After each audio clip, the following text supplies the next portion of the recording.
Ooh.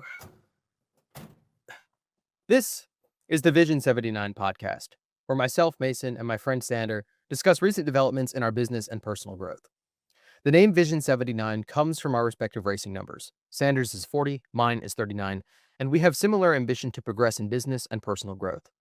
Many successful people have started small, just like us, but very few of them have documented their early years.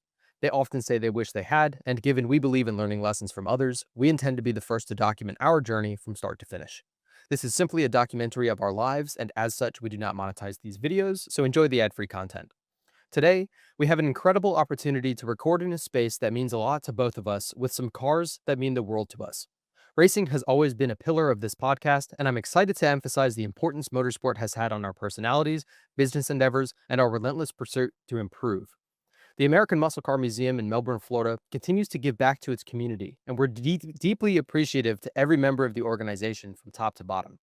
We'll speak more in detail about the museum later, but first, we start each episode with a brief update on where we're at in our business and personal lives.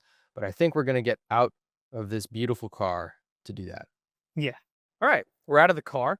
We recorded on Sunday. Now it's Friday, so we only really have like 4 days of updates, but I've still managed to get a decent amount. What do you have for your business update this week? So I experienced some ad account issues starting on Sunday morning. And those got resolved. It was a little bit chaotic, but the company was good to me. They were easy to work with. And I had ad accounts back almost immediately. There was a small issue with the ad account I got back, but I was able to resolve it with a different ad account. It was in the wrong time zone. Gotcha. And actually, they did it by the time zone I live in, but I don't do my ad accounts by the time zone I live in. Right. I do them by Central. it's called Mountain Daylight Time. It's MDT. Oh, interesting. Yeah, it's 2 hours behind. Right. And Eastern that's so you can Standard. do edits at 2 a.m. Yeah, Yeah. yeah. Yeah, So that's right. so it gives me a little bit more time to release stuff in the evening. Right. And so I got an ad account issued in the right time zone. In that time frame where I was kind of dealing with those accounts, I managed to run my backup and keep ads up. So I had, the system I put in place worked relatively well. I was able to run ads whenever I wanted to, and keep that going. So that was sweet. Um, and things are working pretty good. I ran a test for some longer form and shorter form ads this week. The longer form ads were like a higher production version of my shorter form ads. Cool. And they didn't do very well. They were just really expensive to actually put out there. Like the cost to reach like 1,000 customers was relatively high in comparison to my short form ads. Gotcha. And so, it's a little bit of expensive, like cost per click, cost to reach 1,000 people, etc. It's just like a expensive. retention thing? The hook rate and the hold rate were really good. Really? And it Yeah, still it was wouldn't like get out to a bunch of people? yeah, it was like 35% hook rate and like 8% hold rate, which Huh. is good for me right now. Yep.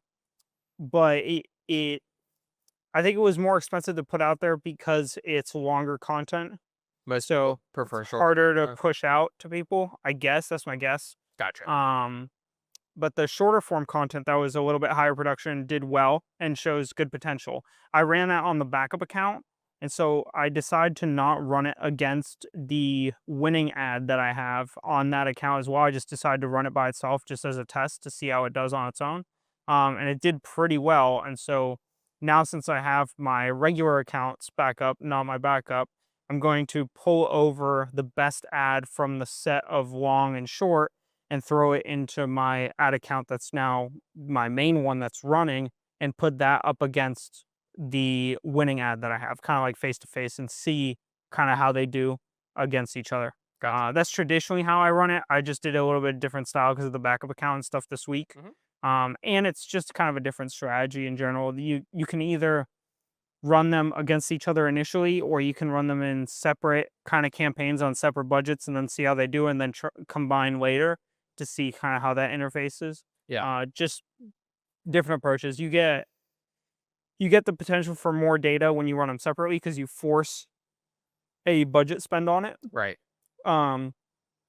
If you start out running it against the winning ad maybe so good that it doesn't get any spend, and then you can't get any real data off of it. So just kind of Right. different strategies. So I just decided to run a different strategy this week and do that. So it's almost like if you give Facebook the choice of, hey, here's a set of ads, use your favorite ones. It's always going to use the one it already knows that is successful instead of giving the newer one a shot. So you run it on your own to kind of give it a fair shot. Yeah, it essentially that's the idea of it. Now traditionally Facebook should be good enough to recognize a good ad, and I've seen a lot of examples where people will have winning ads going, and then they'll place a new ad into that same set, and that new ad is better. And so Facebook, over the course of a day or two, will allocate a lot more funds over to that newer ad. Interesting. But I've also seen examples where ads that are pretty good won't really get spent because there's kind of this optimization priority.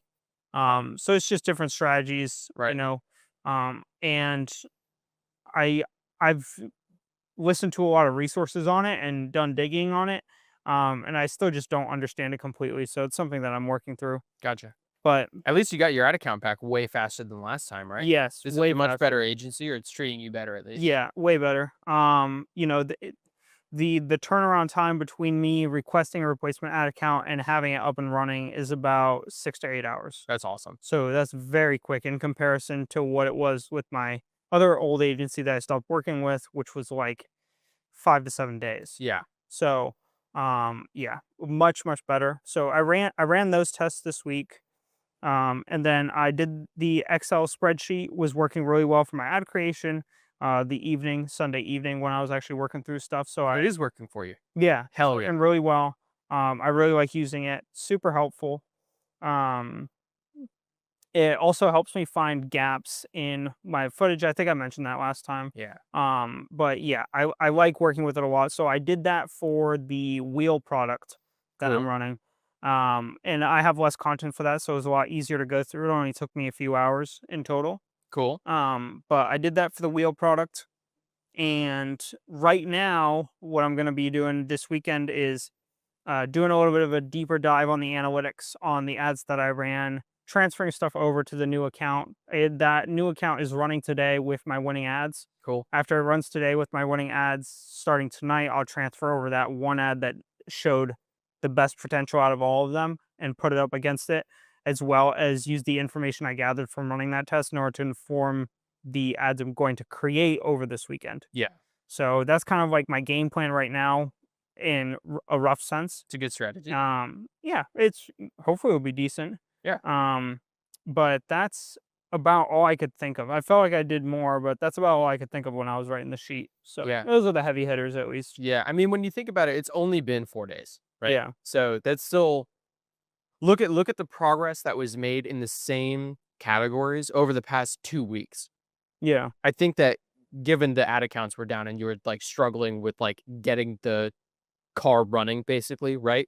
At this point, the past 4 days have been like wildly successful compared to the last several weeks. Yeah. Getting Yeah. hamstrung left and right. And definitely being back on a normal work schedule has really helped. Are you back to So, like normal? Or yeah, like 40 hours a week normal. okay, got it. But it's still It's noon to 8. yeah, so it's not quite. But do you prefer noon to 8 to Yeah, I don't mind that at all. That works well for me. Because I'm up late, so yeah, I guess it fine. makes being up late easier. Yeah, so that noon to 8 doesn't bother me. It's just like the total hours is a relief to have Yeah. it back down to 40. Yeah, I hear. So that's really nice. But that's about what I got for business, or at least what I could think of Awesome. when I was writing the sheet. Sounds like a good update. Yeah, it's short and sweet. Yeah. But what do you got? Mine's not short, but it's pretty cool. So we did last weekend the open house at the beach house, right? Hmm. Listed for $2 million. It started at 2.4 million. I was wrong. It was originally listed in August at 2.4, and then it came down to 2.25. It expired and then was relisted at 2.25, right? So $2.25 million. By the time I did my open house, it was down to 2,089,000. So just over $2 million, right? Um, we didn't find any buyers at last week's open house, but I think the sellers are motivated because it's experienced more price drops in the last like month than since August, like the whole time, right? So I think the sellers are motivated. So the listing agent asked us if we wanted to do another open house this weekend. We said yes. And since then, he's told us that the price has gone down from then to $1.995 million. Oh, wow. So it's just over, or I'm sorry, just under $2 million now. And that number is important. We'll get back to it later. 1.9 million, right? So after the open house, I kind of sat down and I was like, okay, you know, as per the advice that was given to me a few weeks ago, you don't see the top agents doing open houses to get leads, right? It's just generally not the most efficient use of time because you're only going to run into maybe 6 or 10 people during an open house. Some of them might have agents, some of them might not even be buying a home. They're just on a walk and they're curious, right? So that is what Alex Hormozy would call like one-to-one but cold, right? Mm. Another way to do one-to-one but cold, but way more volume, is to do cold calls. Cool. You can crank out like 400 of them in a day. You just burn down the list, make sure that they're not on a do not call list, and you go from there, right? Neat. But again, some of the top agents don't constantly do that. So what do the top agents do? And I started thinking about it because Christian is working with one of the top agents at Blue Marlin right now. And what I noticed them doing is mostly advertisements. It's mostly filming content and then posting it on their social media. And then I can directly compare that. Blue Marlin has a list of like, oh, this agent has sold this much this month, whatever, right? It's like a leaderboard. As I go down the leaderboard, I notice that there's a clear correlation between people at the top of the leaderboard posting a lot on social media and high quality content, and people toward the bottom posting infrequently or lower quality content, right? And so when I say lower quality, I mean like no videos, right? Or if there is a video, it's super basic. It's like shot by iPhone, no editing, weird gaps, no music, right? Or it's a blank photo with like a couple graphics on it, but it's not like a well-rounded piece of content, Yeah. right? And so I'm starting to realize that social media is probably the name of the game. If ultimately it's better if you can document the business that you're doing and then post that to generate more business than spending a ton of time working and then a ton of time cold calling, right? Mhm. It's easier if you can document what you're doing, show people that you're good at it, and then go from there. Frees up more time to actually do the work. Right. So cut out the middleman. The call website that was recommended to me is like $500 a month, which if you get leads, it pays itself off. But if you don't get leads, it's a waste of money, right? And so ultimately I was like, okay, I'm doing these open houses to generate content so that people know that I do real estate. Awesome. What's the difference between what I'm doing right now and then making advertisements and posting them? It's not just paying to run the ads on Facebook because I can't post my current Instagram stories on Facebook as an ad. Like that, it's kind of a notification that there's an open house and a walkthrough. It's not an advertisement, right? Yeah. So the main difference that I identified is that it's not a well-rounded piece of video content. It's just like a quick story. And I make them look nice, but it's not a full advertisement. So I need to learn how to edit. That's basically what I need to do. But I edited for my last YouTube channel several years ago. When we started this podcast, I was like, I'm not doing any editing because I get way too hung up on it. I obsess. It would take me like 10 hours to edit an 8-minute video. Mm. It happened with the car YouTube channel that I had in college. And then later in college, I started a Lego YouTube channel. And I was like, this is cool because the Lego YouTube channel revenue will pay for Lego. So I'll net zero out and I don't have to spend a bunch of money on Lego.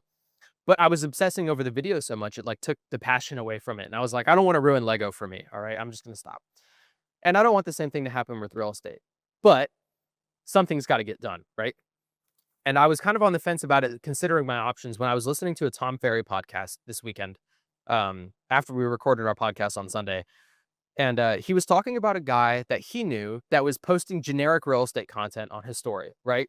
And I related to that because I was like, okay, yeah, open house listed for sale, generic walkthrough of a house. You've seen the videos, right? Where it's like, Yeah. welcome to this beautiful 3-bed, 2-bath home with white windows or whatever, right? Yeah. Fucking boring, not interesting, but it's what everybody does because it's like, what else would you do for real estate, right? And that's the current spot that I'm stuck on too, because I don't want to spend my time editing a video of just a house walkthrough. Because although I like house walkthroughs, it's not content that I would sit and watch, so I don't want to make it, right? Mm. And then I had a realization where I was like, well, what if I made content not about the specific property that I was doing, but what if I had a different hook where I was talking about the area? Because what I love more than homes in particular is the county that we live in, is the Space Coast, right?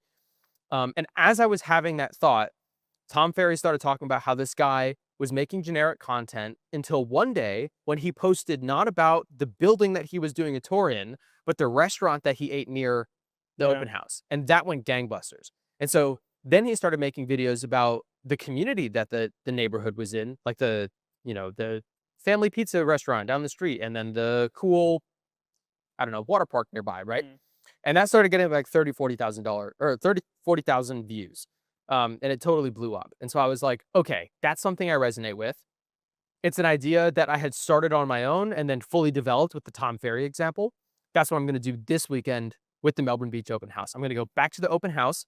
I'm going to film content there again, just like I did last week. But instead of making generic content, this time I'm going to make a video about the Melbourne Beach area and why that's a cool place to live. Yeah.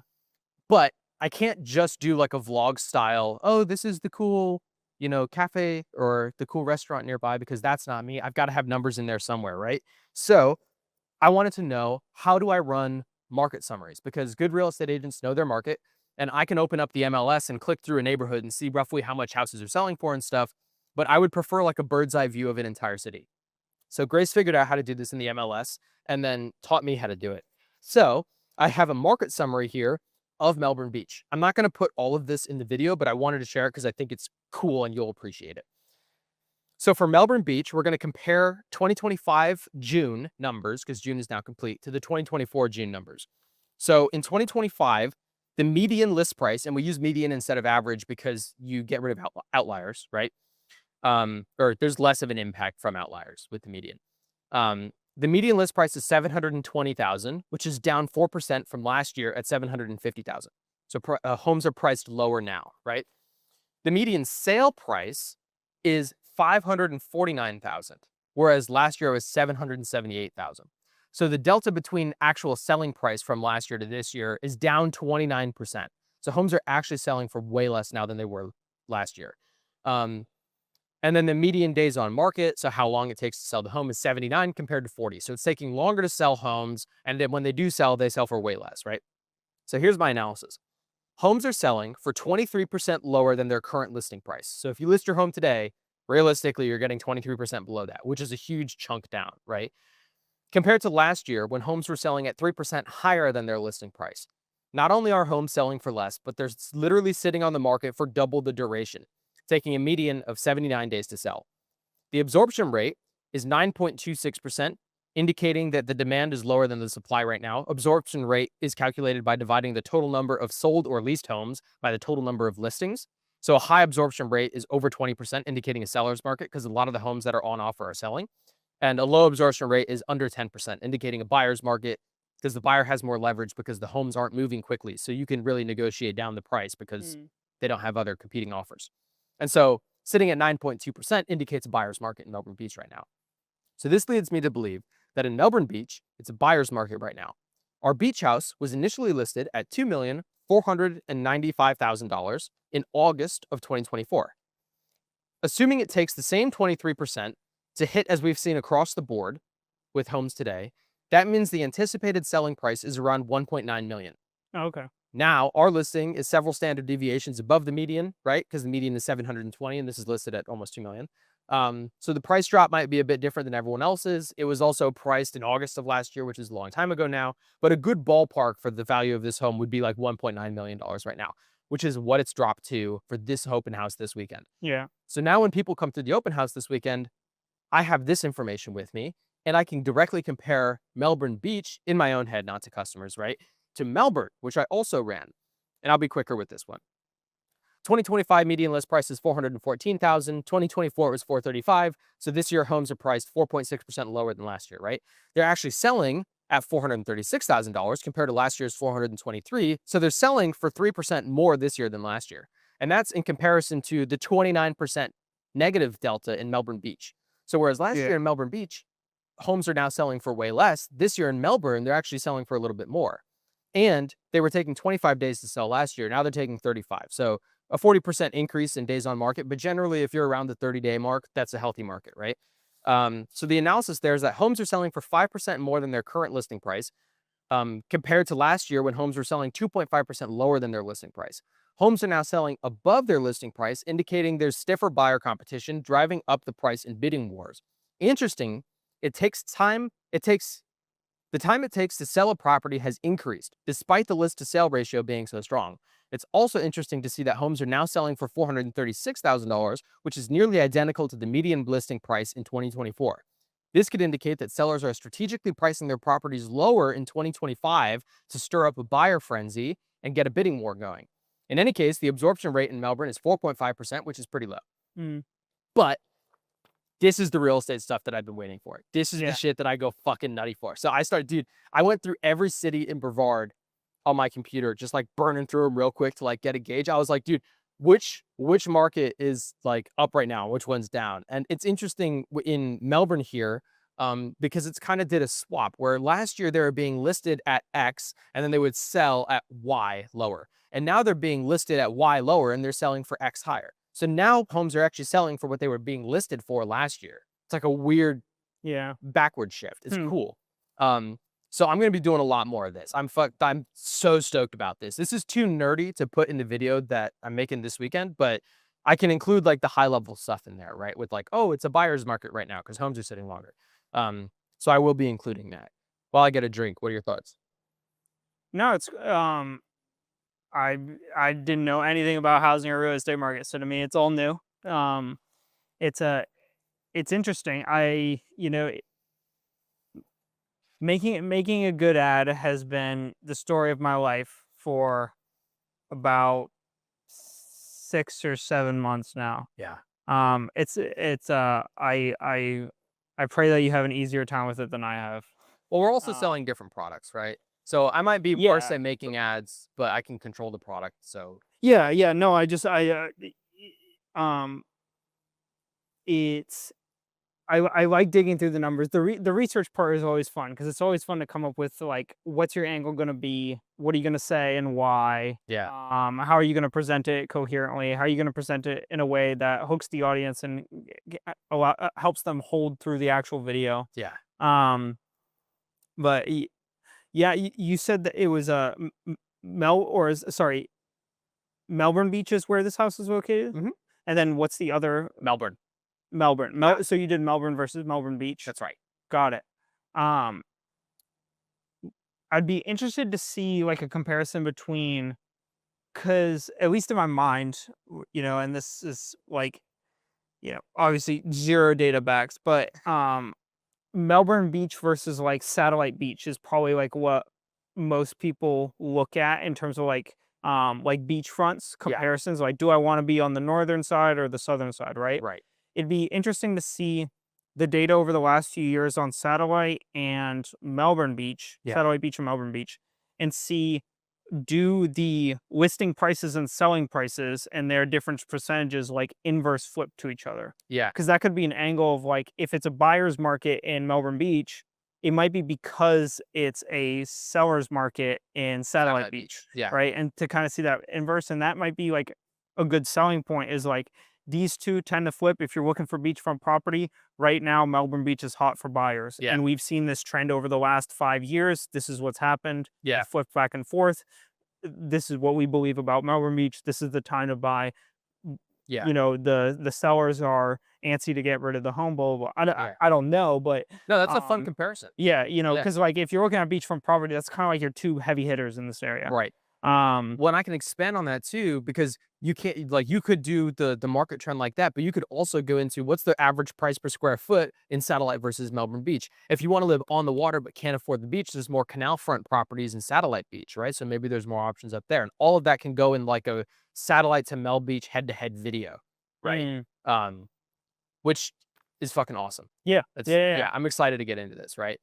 And I was thinking about a hook for the video that I'm going to do this week, and I was like, because I sat down to write the script and I was like, how do I even start this? I don't know. And so like, what I learned from engineering is you just throw shit at the wall and then go back and change it later because you hate it, but you start with something you hate because it's better than nothing. I would use ChatGPT too. I tried ChatGPT and it wasn't giving me anything that I was interested in. I asked it to get like jiggy with it, but it wouldn't do it. Like it just, I don't know. Maybe I have to train the AI model better. But it wasn't doing anything. So I just started with like, this home in Melbourne Beach, Florida. And then I like slammed my head into the desk and I was like, I hate this. And so I changed it to, I think what I'm going to end up doing is, it was like, do you or a loved one suffer from not living close enough to the beach? See a real estate professional for a diagnosis on how much beachside property you should be getting or something like that. It's something along those lines. It's one of those ads where it's like, do you suffer from like Yeah, XYZ? it would be funny.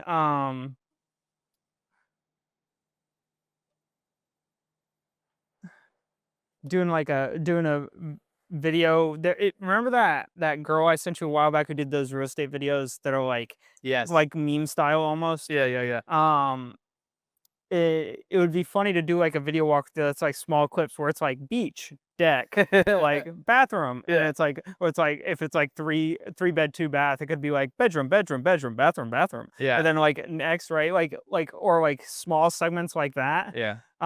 Could be fun, but it's at least from the experience that I've got, a lot of the advertising stuff comes down to trial and error. Yep. At least I've found personally, it's extremely hard to predict what works and what doesn't work. Yeah. And it all comes down to what works for your specific market Yeah. in your specific niche, and then how do I test for it effectively, and how do I learn from that, analyzing that data. Yeah. That's really where it comes down to, because I was going through the ads that I've ran this week and just doing some like smaller analysis, updating my like lessons learned sheet for Yeah. my market and my niche and stuff.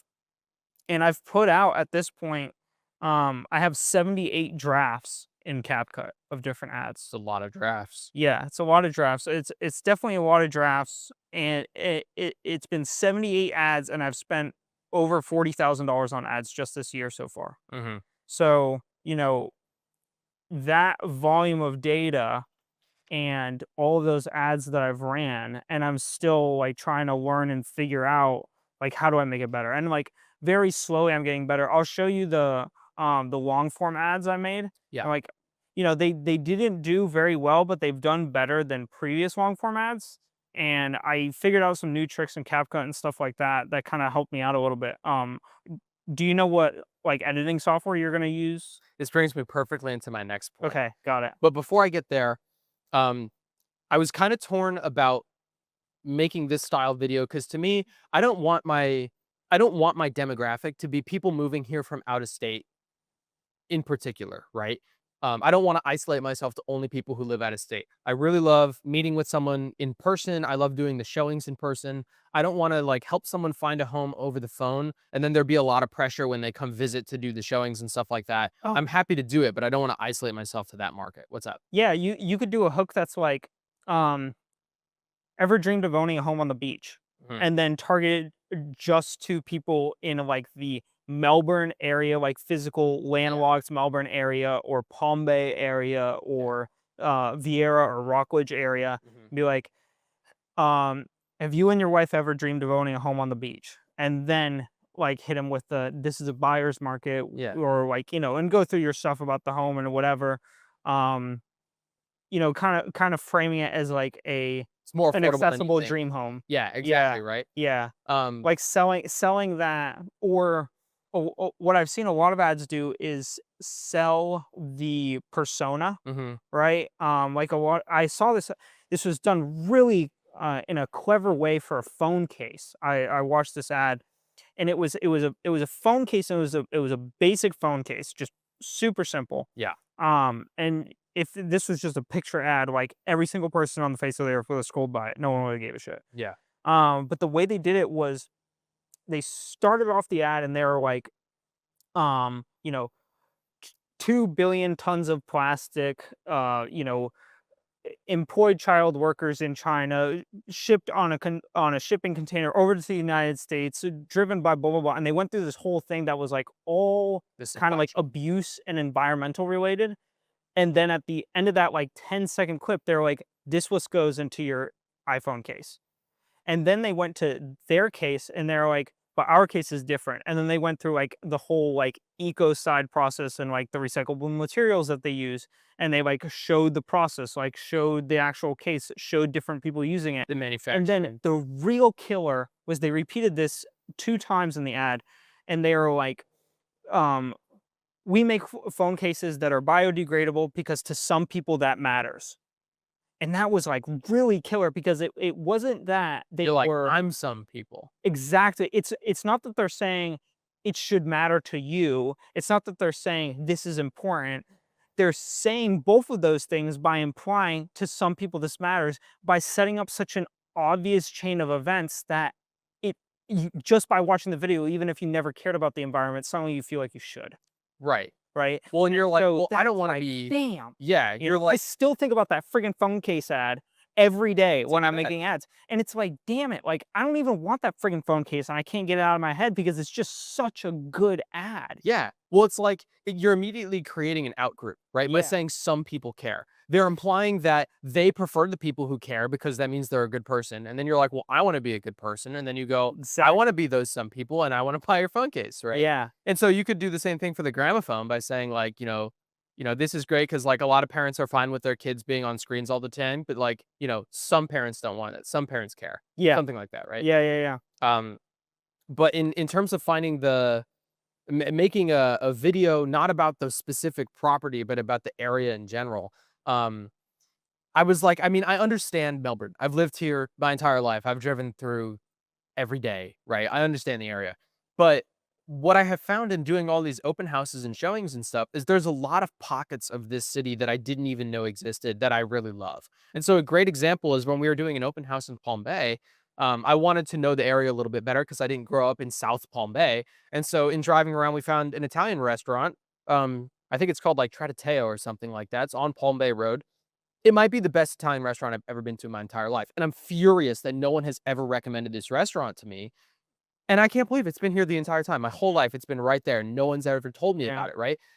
And that really opened my eyes to how many other Trattateo Italian restaurants are there in our county, let alone in Palm Bay, that people who live here would be grateful for knowing about. Mm. And even if they don't buy a house or rent a place or work with me in any capacity, if they can, dude, if someone other than me found this restaurant and recommended it to me, I would remember them forever. I would be forever grateful. That's how much I love this restaurant, right? And so, if I had a real estate agent recommend that to me, even if I don't buy a house from him, I still might be like, oh, he's a good dude, right? Yeah.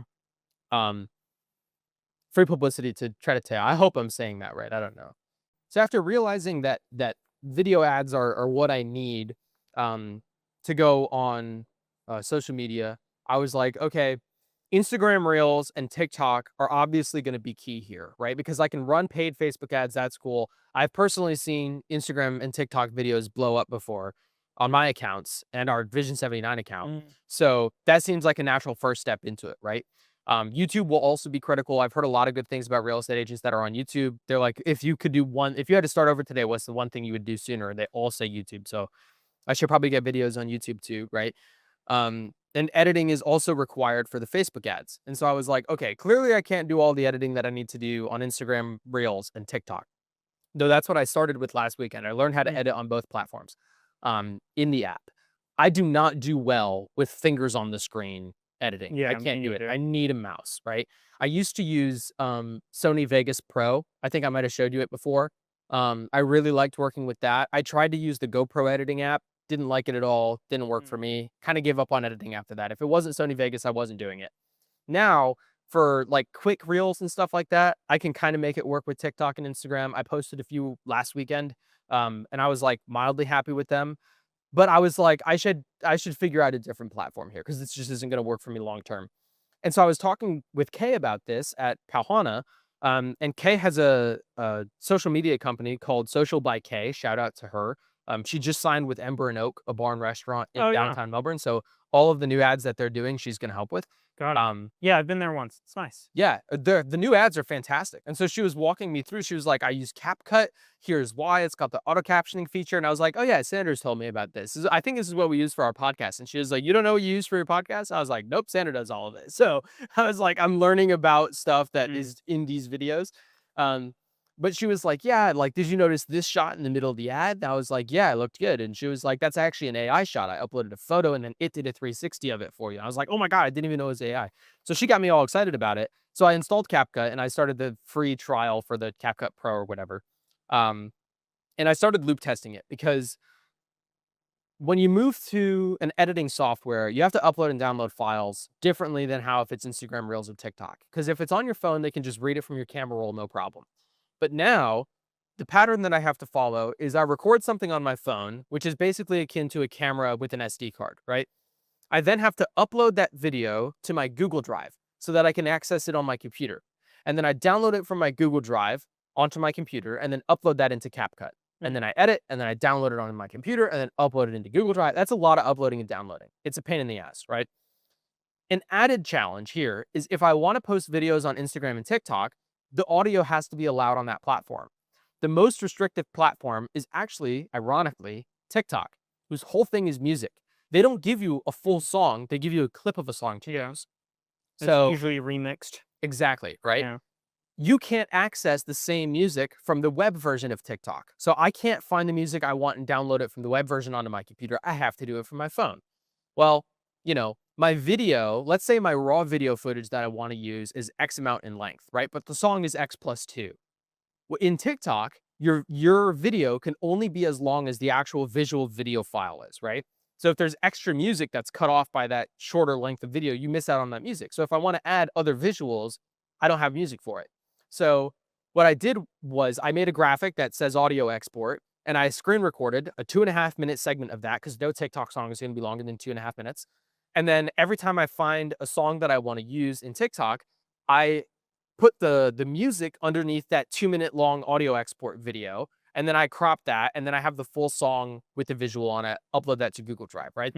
Okay, I figured that out. It's an extra step. It's not an extra step that I want to use. But if it's going to be the way it's going to be, then fine, right?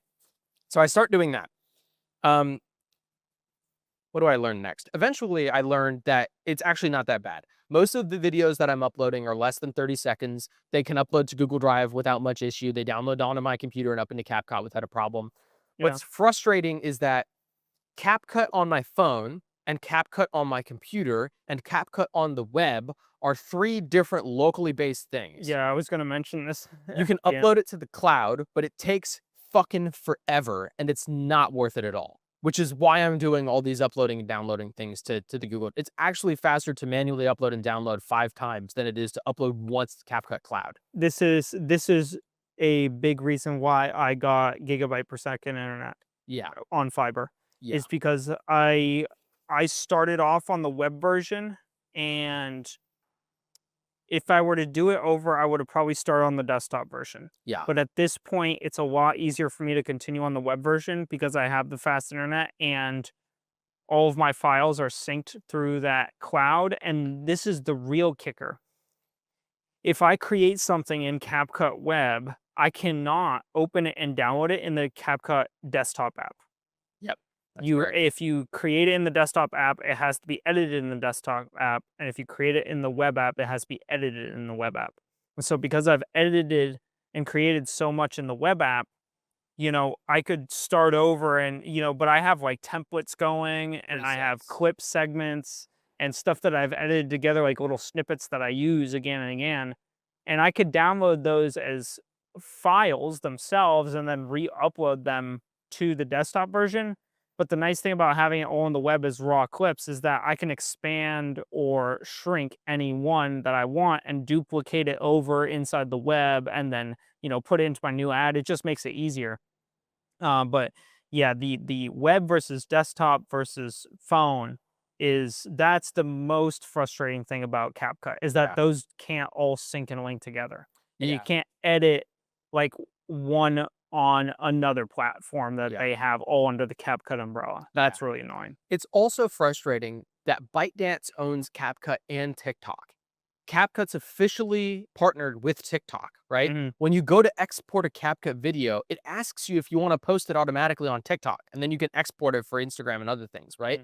But it doesn't give you access in CapCut to all the audio that's available on TikTok. Yeah. I have to go to TikTok, download the thing, upload the thing. It's a fucking pain in the ass, right? And it doesn't make any sense to me.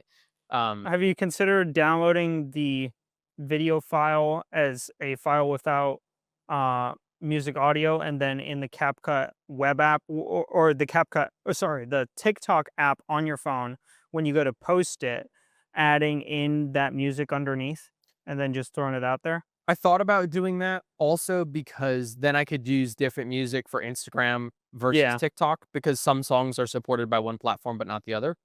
And ultimately, I decided to do the audio upload thing that I wound up doing because I I get so fucking and I have learned that this part has not left my brain. I still over obsess about editing, right? I want it to be like on the specific beat perfect, right? Very particular way, and I want it in my brain. I want to edit it once, and then I don't want to think about it anymore. So I want to do it once in CapCut with the mouse scroll thing where I can zoom all the way in and do it perfect. And then I just want to download that and upload it to all my different platforms, right? Yeah. But I did think about doing it the other way, and ultimately I was like, I think that is going to drive me fucking insane. And it's not a bad option. It's just not one that I can do. So what I wound up doing was taking the most restrictive platform, and as long as I can find music that TikTok will allow, I can confidently say that Facebook and Instagram will allow the same thing because they have a more expansive music library, ironically. Um, and so that's what I'm moving forward with. So successfully edited. So what I did was I'm sure you've seen the reel by now because I posted it everywhere, but I made one reel last weekend on Instagram Reels. And then I made the same video on TikTok with the TikTok software. And then I made the same video in CapCut with CapCut software. So I edited the same exact video with the same words and phrases and music and everything on these 3 different platforms to learn all of them. Mm. And CapCut is what I'm sticking with. So after I downloaded that reel or the video from CapCut, I wanted to post it, but I didn't want to post it right away because it was like 1 in the morning. And so I scheduled it to post on Meta. So I logged into Business Meta, which is already synced to my accounts, and I went to schedule it on Instagram and Facebook. You get to write all your captions out on time. You get to schedule exactly when it posts. So I looked up when the best time to post is, etc. Right? You know the gamut. But what I saw was that you can't add collaborators when you post, which is kind of a problem for me because the benefit of Grace and I working together is if I have a generic ad without either of us in You it, can it's just tag property. people. You can tag people, but I want to invite Grace as a collaborator so she can just press post and then have it go to her thing as well. Yeah, I don't think I've tried to do that before. Yeah. Got it. So the benefit to that is that if either one of us make a video, the other one gets it for free and can post it as their content as a collaborator, right? Yeah. And then we both benefit because it's both of our combined audiences together on the same post. So my highest viewed posts on my real estate account are the ones that I collaborated with my personal account because my 700 followers from my personal account saw it and Right. that transfers over to my real estate account. Grace has since told me that you can add collaborators after you post. So maybe this isn't as big a deal as I thought it was. Yeah. You can't add it to your story automatically, which kind of makes sense because a story is meant to be like something live that you're doing right now. Oh, you can't schedule a story, but you can post stories through that portal. Yeah, after it's posted, you can. It just has to be posted first. That was it? Yeah. Yeah. I can't remember. I'll Yeah. take it. Yeah. So kind of a few drawbacks, but honestly, it's not that bad. Mhm. And given the fact that I'm going to have to go manually upload it to TikTok because you can't schedule posts through Meta with TikTok. Yeah. Um, It's a separate platform, yeah. yeah, but I think you can still schedule to post in TikTok, right? You can, but it tanks your views completely. Oh, does it? Yeah. Okay. So you gotta the way to do it is to take your video, download it onto your phone, uh, go to the TikTok app and just upload that video finalized, and then just click through on all the editing stuff, copy paste your description in there, and then hit the drafts button and not the Post it when post you're back ready. button. And then set a reminder and alarm on your phone when you want to post it, what time. And when that goes off, just go to your drafts folder, hit post, Got it. send it. Because it'll, if you try to schedule it, you'll get like 1/10 of the views. Really? Okay. Yeah. Got Because it. CapCut sorry, I screw this up all the time. TikTok wants you to be in the app. Right. And so they prioritize videos that are posted from the app. Got it. If you try to schedule content, it's not going to prioritize your stuff because it knows that you're not using the app. It wants you to use it. Got it. So Grace has also noticed that if she posts a video and then closes the app, it'll like the views will start climbing. And as soon as she checks the app, it starts slowing down. And then if she checks the app again, it slows down past that too. I don't know if that's like a feature or a bug, but in any case, I don't know. I don't know. that's my social Could it media. be like psychological coincidence? I don't know because I noticed the same thing with mine recently too. I'm not sure. I got like 100 views in like 30 minutes and then I checked it and then it only went to like 150 over the next like day. That's pretty common though. That's how I feel like all of my videos have been on Really? TikTok is like the first little bit of time it gets like a vast majority and then it tapers out slowly because I think what CapCut does is it pushes it out quickly to your friends or like closer acquaintances between who you follow in the account. And then depending on that, how that does, it'll post it out to the broad populace. Gotcha. But there's a certain feature you can turn off in CapCut so that it doesn't show your friends first, Hmm. and it just brings it out, across the board to a lot of different audiences. I did that, but I haven't really noticed a change in views, but that makes sense because I don't really follow anyone on my business Right. TikTok. So, Right. I don't really like have any proof either way. I just know that it's a thing that people have experienced, but Gotcha. So that's my social media endeavors. So stay tuned. Hoping to make some cooler stuff coming soon. As for the actual clients, it's only been 4 days, so there's not a whole lot.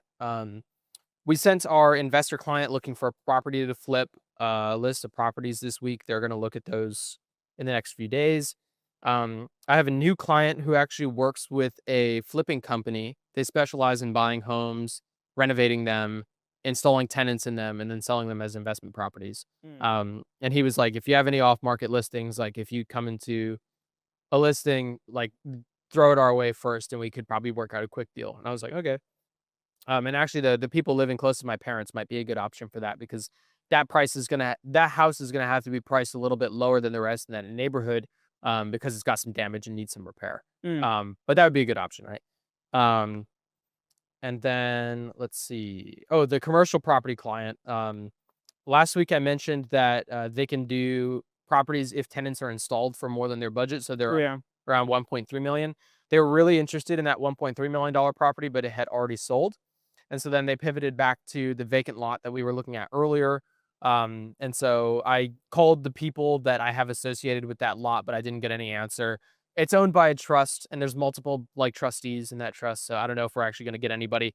But fortunately, back when we first got this client, Grace and I drove around the area that they're looking for and wrote down the address of all the applicable properties, off market, on market, doesn't matter. These are the properties that are of interest, right? hmm Haven't sent him that list yet. So now we're going to call him back and say, hey, we tried to get in contact with the people with the vacant lot. We're waiting on them to get back to us. Until then, check out this list of properties. Let us know if you like any of them, and we'll go after those owners to see if they're willing to sell. So that's what we're doing there. And then I had a friend of mine reach out to me last night who moved out of state a while ago, but he's looking to move back and rent a house. So I told him, he was like, "Hey man, like I saw your real estate stuff. I don't suppose you do rentals. I know a lot of real estate agents don't." And I was like, "Yeah, most real estate agents don't do rentals because there's either the commission is paid by the buyer and so you have to negotiate, or there's no commission at all. And most real estate agents would rather punt that. But you're a friend and I value happy customers over any amount of money, so I'm happy to help you." And he was like, "Okay, cool." And he was like, "Full disclosure, I'm not looking to hire a real estate agent or anything like that." And I was like, "Dude, it's totally fine. I'm around this stuff all the time. So if I see a listing that like fits the bill, I'll send it your way and hopefully you can work something out and just write me a Google review." And he was like, "Sounds great." So hopefully I get to help him out. I've come to really like working with the rentals. Because it's people that don't expect anybody to help them. And so then I can come in and be like, hey, this process is a huge pain in the ass. I'm here to help you through it, right? So we got Callie and Zeke there at least this week, at long last, because the leasing agent fucking for 3 weeks, he was like, yeah, we'll send it to you tonight. And then he didn't return the calls. So Grace went into the office and she sat down and she was like, hi, my name's Grace. I'm representing Callie. We need the lease. And he was like, sounds good. I'll get it to you tonight. She was like, awesome. What do I do if you don't do that? And he was like, what? And she was like, what do I do if you don't send it to me? And he was like, I will, I promise. And she was like, if you don't, you will see me here again tomorrow and I won't be happy. And he was like, okay. Like she got like aggressive with it, but we got the Yeah. lease. Everything looks good. So yeah, that's my business update. Cool. What's Nice. your life update? Don't really have much value to add on my life update. My That's cool. BMW is having new problems and I'm tired. And um yeah, it's just I think Hermosi said it really well this week. He said that life is pain.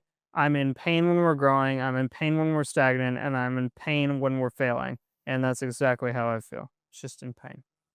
My life is just it's just whatever. Like I just don't give a shit anymore. No one at work cares at all, and am trying to semi care, which is already more than the bar that's been set by that wonderful program. Um, and I'm so sick of the BMW. I'm like I'm like very much considering putting it up for 3 grand and just making it go away. Like I'm just done. I'm just done with the car. I I, I drove the car yesterday to go get a Red Bull at 4 in the morning because I ran out of caffeine to work, and the car started tweaking out, and then the alarm went off at 4:30 in the morning at my house, and I stood outside for about 10 minutes and yelled at the fucking thing because I was so fucking upset at it. And I told it that if it didn't start acting normal, I was going to tell it to some 17-year-old who was going to ruin it. And so it better start acting normal and fix itself, or I'm going to get pissed and sell it to some stupid 17-year-old. So that's what I told that car. So it either better start acting up or it's going to get sold really quick. But yeah, I don't really have much of a life to update. It's just been sad and frustrating. It's my update.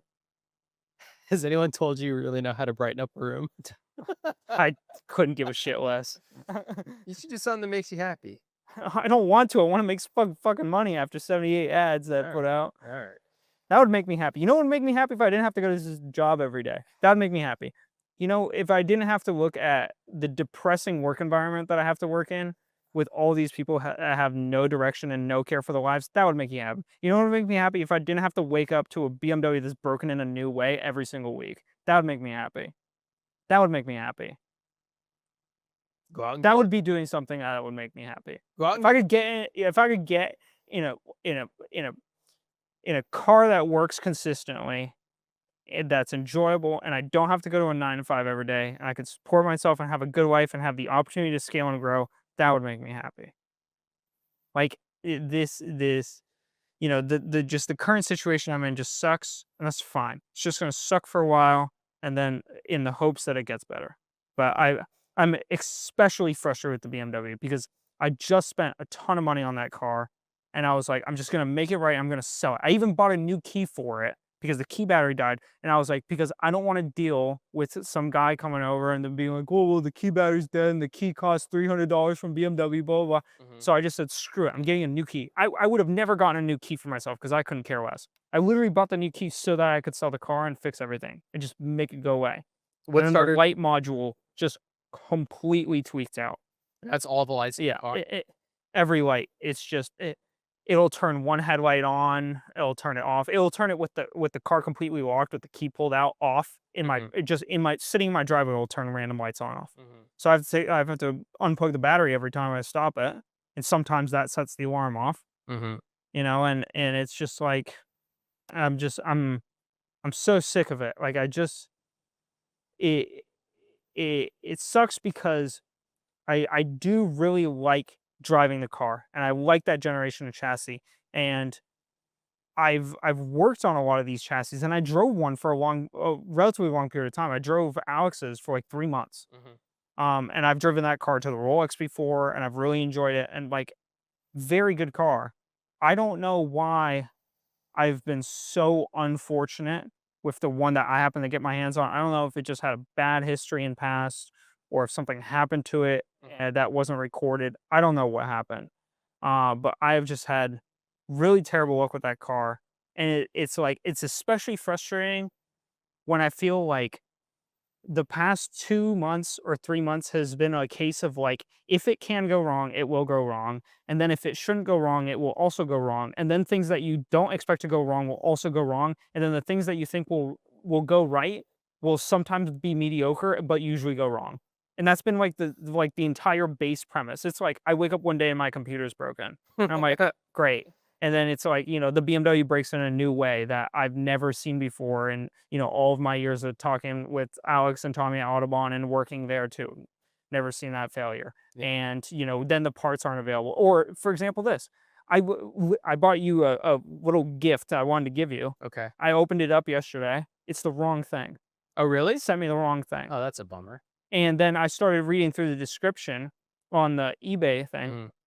and the pictures of what I was buying, and then the title description said one thing, but then the actual body description within the body description was dictating something completely different. Really? And so I don't know if I just got scammed into something different because what I got in the mail is way less valuable than what I ordered. Interesting. And so I sent a message to the seller, but it's just like it's like stuff. Or like, for example, this morning I woke up and this morning actually before I went to bed, but this morning before I went to bed, I was like, oh, I'm going to put the batteries back because I charged all the batteries up for this podcast on Tuesday. Yeah. And I was like, I'm just going to top them up really quick, just this previous night, just to ensure I got 100% on everything when I walk in the door, not like 90 or 95. I want 100 when I walk in the door. I pull out the brand new charger I got that was like $70 or whatever. Screen's broken on it. Doesn't work. Really? Yeah. That's wild. I'm like, Are you cursed? I don't know. Like, I just like, I don't understand it because like what did I do? What did I do to break the screen? It's like some of the stuff I can explain. It's like, Yeah. okay. Or like some of the stuff, it's like, okay, I got a crappy case of the BMW syndrome where I just got like the shitty car of the bunch, and now I'm dealing with Yeah. some guys screw ups from the past and they're just all whittling it. Whatever. Like the laptop is kind of a weird one, but I run the laptop hard. It's only a year old. It's kind of surprising that it broke, It is surprising. but like I run the laptop hard. But like the screen, I bought that thing like a month ago, 2 months ago. Yeah. And the screen's like, it's like completely all lined out, just like Mm. meshed. It's just like completely tweaked out. Yeah. And it's like, why? I Or was it's like the most random stuff. And it's just like, why? Like in the past, it's felt like a balance between like, okay, I knew that I was going to short myself on that, and then I got shorted on that. Like, Yeah.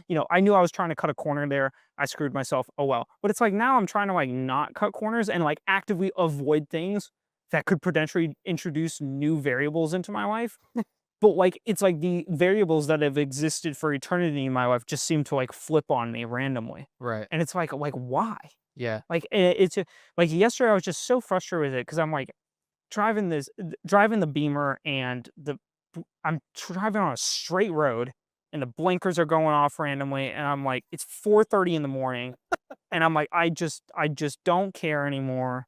And it's and I get to the car, I get to back home and I unplug the battery and the alarm goes off and I just stand there for 5 seconds and I'm like, this is so stupid. Yeah. This is so dumb. Like I don't understand why it's happening this way. And it's like, on one hand, it's like, oh yeah, well, like life just happens and volume negates luck. And like, maybe I'm just being unlucky or like, what I get that. But like at a certain point, I'm just like, why? Like this, like I'm trying to actively do the right thing and do better than I've done in the past. And like everything seems to screw me over more than it has in the past. Mhm. And I don't understand that. It's like I worked all of this overtime and I was like, I'm gonna save money. Then the computer broke, right? So Yeah. that was like half of the overtime money Right. that I got gone to that. And then this week with the light module out, there's the other half. Right. And it's like, okay, on one hand, it could have been like, oh, well, at least you work the overtime too, you can afford it. I'm like, yeah. But it's like, honestly, my perspective is like, maybe if I didn't work the overtime and I didn't have the money, then I wouldn't have been cursed with these two issues. Like, that's part of my mind too, because it just doesn't make sense to me at a certain point. Like, it Yeah. just feels so unfathomable how, like, all of these random things happen. And I'm like, why? Like, what did I do to deserve this? I'm always nice to people. I'm like, what did I do? You know what I mean? It's like I don't wake up every day and like try to be a jerk. And like I'm kind of in a pissy mood today because I'm just so like fed up with that stuff. But Yeah. like all in all, I try to be a helpful, decent person. And it's like it just really and like I wish I could operationalize why these things happen because then I could have a clear assessment of what I can do differently. But Yeah. it's like when I go to plug a brand new battery charger in, the screen is completely broken. Yeah. It's like, okay, like I guess I don't like now I put it wrapped in foam and like put it in a like little cubby case and like make sure that like no outside influences or air can like what do I Yeah. I like think what do I that learn from that? I don't think these things, and this is, my Yeah, personal perspective. It's not a yeah, statement of fact. I don't think you being good or bad to people has any impact on how yeah. unfortunate you get with It's circumstances, very right? fair enough. I think it's only a positive to treat other people with respect and politely, right? Yeah, You said to me once, fuck, what was it? It's free to be polite or something like that, right? something like I that. think about that Yeah, all the time, and I try to apply that now all the time, right? yeah, Um, I don't think it has any impact on that. I think sometimes you just get unlucky with things, right? And other times it's easier to know ahead of time, and other times it's not. Like ordering the thing online, like you're not gonna go read the entire fucking description to see if it matches, right? Most times you look at the You look at the pictures, pictures and the title, and the then you click title, right? order. So like that is something that I think It's like is I've been buying chalk it shit up on to luck, eBay for 10 years. right? I've never had this. And it's like I could come away from this going, okay, well, now I've learned the lesson that I have to read every description in depth on eBay. That's not It's like, realistic. It's not realistic. yeah, and it's like I could come up with some solution like that for every single one of my problems, and then I'd be sitting in front of a computer going through 1,000 different steps in order to assess a situation where I feel like I've never had to go through this process ever. Yeah, It's just silly at a certain point, or it exactly. feels silly. Right. And I don't think that's on you or as a result of any of your actions, right? Yeah, Same deal with the laptop, especially with it being only a year old, right? yeah, Um, my laptop, on the other hand, I abused for every year I had it. Every day it woke up in pain and then it died. And I deserve that, right? Same deal with driving the Camaro to Miami is I should have known better and I should have asked to borrow my mom's car, but I took the Camaro anyways with the JB Weld repair. So it's like, yeah, okay, that shit happened, but at least I learned a lesson, right? Um, but then some of the stuff, like the problem, like when I get into my life update, like the stuff going wrong with the Camaro right now is like, okay, there's nothing I could like. I didn't do anything wrong. It just happened, which yeah, sucks, and now I have to fucking deal with it, right? yeah. Same deal with the BMW. I was talking to Brandon about his BMW because he was having problems with his. He got it repaired. He had problems again. And I was like, why didn't you sell it when it was fully operational? And he was like, oh, well, because it was working. And I was like, that's not how these cars work, dude. Like, if you have a car that has reliability issues and you don't want to have those reliability issues anymore, sell it when it's operational. And he was like, yeah, I know. And I was like, you don't know. We've had this conversation like every time we talk to each other. Like, the first words out of his mouth when he sees me is, my car's working. I drove myself here. I'm like, okay. And he's like, well, I don't understand it because I know other people with the same car that don't have any issues. And I was like, this is a huge misconception about car makes and models, right? Is that if there's a make and model that's known to not be reliable, people either put blinders on and ignore it entirely or impart those judgments onto every single VIN number of that make and model, right? Great example of this is the McLaren 12C. It's the first full-scale production car that McLaren made, known for having transmission issues. I personally know two owners of these cars. Regardless of everyone you've seen on YouTube, I know two owners. One of them has been through 3 transmissions, and one of them has the original transmission with 120,000 miles on it. Wow. It's purely randomized. But if you look at the whole data set of a car make and model, you have to look at the percentage of cars where something happens. So, for example, um, I recently read about some Lexus recall where there was a Lexus in the mid 20 teens that was having a problem. It was it was big enough for a full recall, right? It was impacting less than 2% of all cars that were manufactured, right? So if you look at that, if 5% of Brandon's year BMW has the type of reliability issues Brandon's running into, that's enough for the car make and model to get a bad rap, even though 95% of them don't ever have those problems. There's just a higher likelihood when you go into buying that car. So for you and the 530, for all you know, you got one of the good ones that doesn't have all the reliability problems, or maybe some of the minor reliability problems, right? Um, with my Camaro, it's got a bunch of modifications to it. And the second you modify a car, you give it reliability problems, right? So Yeah. like I knew that going in, but yours is mostly stock. So again, it's a higher likelihood, but especially if there's nothing reported in the service history, you Yeah. know that. It's just, it is what it is. It's just, it's funny to me to a certain point, and then it just becomes really annoying. Yeah. And it's funny because Sammy this week, like out of the blue, I was just like, she was like, "How's your day?" And I was like, "Oh, well, like this happened, then this happened, and then this happened, but like now I'm here to do this." And like that's my trend for most days, because most days it's about like 3 or 4 things go wrong in some random way.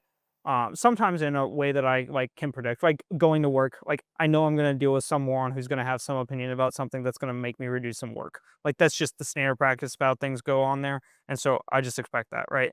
But there's some things that are just like totally random, and like over the past like 3, 4 weeks, especially, like I've just had like thing after thing after thing after thing.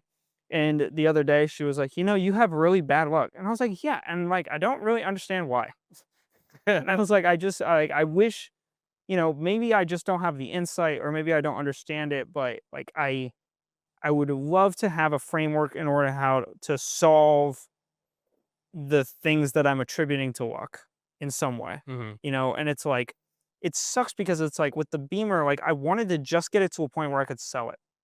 And it's like now I'm at a point where it's like, do I just put on what I have and just get rid of it and just not care about all the losses because I'm just so tired of dealing with it. And like honestly, the way my luck's been going, the light module could probably be the last issue and some next owner would be perfectly fine with the car, right? But then it's like I feel inside, I'm like, I know if I keep this car, it's gonna be another issue. It's like, and it's like, what do I do? You Yeah. know, and it's like I just I don't know. And like right now I'm at the point where I'm like, I don't care anymore. Uh, I'm gonna buy parts that up to the point where it's equated to the value of the vehicle. Mhm. And then at that point, I would just completely decide to cut my losses. Mhm. But it's like I'm not at that point yet. And it's like I'm going to buy the stuff it needs and drive it as little as possible. So in the hopes that I can have it working for at least a week in order to get someone else to take it. Yeah. And like that's it. You could look at it as if it's a $6,000 car that you're selling for $4,000, you're paying $2,000 to get it out of your hair, to not Yeah. have to deal with it anymore. Right. And that's how I looked at the Kia, because I was like, dude, I could have this thing towed to Sanders and I could replace the engine. And then I was like, it's going to cost $4,000. And that's, if you compare it to what I actually sold the car for, it's basically me paying like $3,000 just to get rid of it. And I was like, that's exactly what I want to do. I'll pay $3,000 out of my bank account today to get rid of this car. I don't care. I Yeah. want out of it, right? Um, so I get that. Hormozy has an interesting frame. I think it's Hormozy. Maybe it's Chris Williamson. It's when something is going bad, like irrevocably, irresistibly, horrifically bad, and nothing is going right. And this is what I thought about when I was in Miami, because I was like, not even on the verge of tears. I was fully dissociated. I was like, this must be what rape victims feel like while it's happening. Is like just fucking not an out of body experience, right? Is he was like, what is the gap of time? What's the duration of time between when something terrible is happening and then down the line when you're telling the story to your friends and you laugh about it? How long is the gap between now and when it becomes funny? And why does that gap exist? Why can't it be funny right now? And when I was in Miami filling the Camaro, I was like, this will never be funny. I'll never laugh at this. This is gonna scar me forever. But right now, I'm laughing about it. Yeah. So like, there's clearly a gap at some point, right? And I think it's because I think that unfortunate circumstances have a limited duration. I don't think it can happen forever. Yeah, I mean, there's I think there's a limited list of how many things could go completely wrong in my life because eventually there will be things that you know, the luck will run out of things to make wrong. And I think that you are, as difficult as it is to say, there's nothing I can do to combat this bad luck because you can't fight luck with volume. Like sometimes luck just hits, right? You can mitigate the risks, like damage limited, like working the overtime damage limitation, Yeah, the cost of the laptop, right? yeah, Assuming that all things remain equal and the laptop breaks, but you don't have that extra money, that's way more stress. So although the overtime didn't pay off in the way that you wanted it to, it paid off in a way that you needed it to with unforeseen yeah, circumstances, right? yeah, So I don't be too hard on yourself because I think that you're yeah. doing the right things. Trying. Yeah. I do have a few more quick things that are in better light. Okay. We took a small break. I got a Sprite. I feel better. Where's your paper? I forgot it, but that's okay. They're off the top of my head. Okay, cool. Number one is that with I've essentially over the last 2 months or actually more than that, honestly, ever since I started the business, I have funneled money into the business to try and keep it, going and keep ads running and keep tests running. And I have funneled and funneled and funneled. And a lot of that funneling has been because I'm just barely breaking even a lot some weeks, and then I lost some weeks, and then I also had ad accounts down for many weeks, right? So there's a lot of like in between where I just need to push money in to keep things afloat, right? And a lot of that push comes in from the fact that I need to send payments out in order to keep the ad accounts running in advance. And they have to be a minimum of $500 transfer each time. Okay. And if I'm spending, 100, $125 a day, every 5 days at minimum, and they don't do them on weekends. So if I have to plan for a weekend or something like that, I might send $700 or $800 at a time. Got it. Right. I might only have 400 in my business account. So then I got to transfer 300 or 400 from my personal over to my business to supplement that. And I have never taken dividends out of the business and put it back in my personal. I've only gone personal to business, not the other way around. Got it. So a lot of that effort has been to, keep up with the flow of things, ensure that I have stuff to pay things on time, pay things in advance, right? I've gotten, at least right now, and I'm hoping it stays. Out of all the weird little nuanced things that are going on, I'm really hoping that this one stays. Is that right now I have 2 weeks prepaid of ads Mm-hmm. already sent to the company.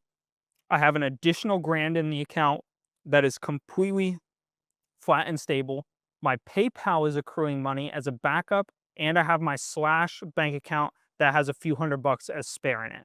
And so I have money allocated in all of the different business avenues that I could potentially need in case of an emergency. I have a backup fund, and my ad accounts are pre-funded for the next 2 weeks, Mm-hmm. which is an awesome spot to be in that case. Yeah. So that I'm super happy about and very thankful for. I'm hoping that my luck stays that way with that. Yeah. If that could go well, it would make a lot of the other things better. Because Yeah. if the business can grow, then this BMW problem becomes a no problem very quickly. Because then I can give it away to some 16-year-old for free and make his day. And I can ruin my day. You ruin his life. I can make his day. He can be excited. I got a free car for my 16th birthday. Yeah. And I can have the best day of my life when I don't have to deal with its little nuanced problems anymore. It's like if the business can grow, other problems can solve, right? That's kind of where I'm at. So I'm happy about that. Yeah. The other life update. Well, now that you put that out in the world, if you want to make God laugh, tell him your plans type thing. Yeah. So true. when that goes to shit, you can look back on this and remember how excited you were about it and have something to look forward to in the future. Yeah. Right? Yeah. I had the same thought when God and devil, if you're listening, I'm not gonna say much, but like I put a lot of effort into this business. I would appreciate it if it goes well. I had the same thought about when the cars were blowing up, as I was like, ooh, this is gonna get tight again. Again, it's gonna get tight. In February, March timeframe, I had $20 after paying rent, and I was like, this has gotta last 2 weeks until my next paycheck. That was tight. And then when the cars blew up, I was like, fuck, bro, it's gonna get tight again. Okay, got it. But I was like, the $800,000 first 6 months of 2025 for the top Blue Marlin agents, they don't have these problems. Money cures all ailments type of thing.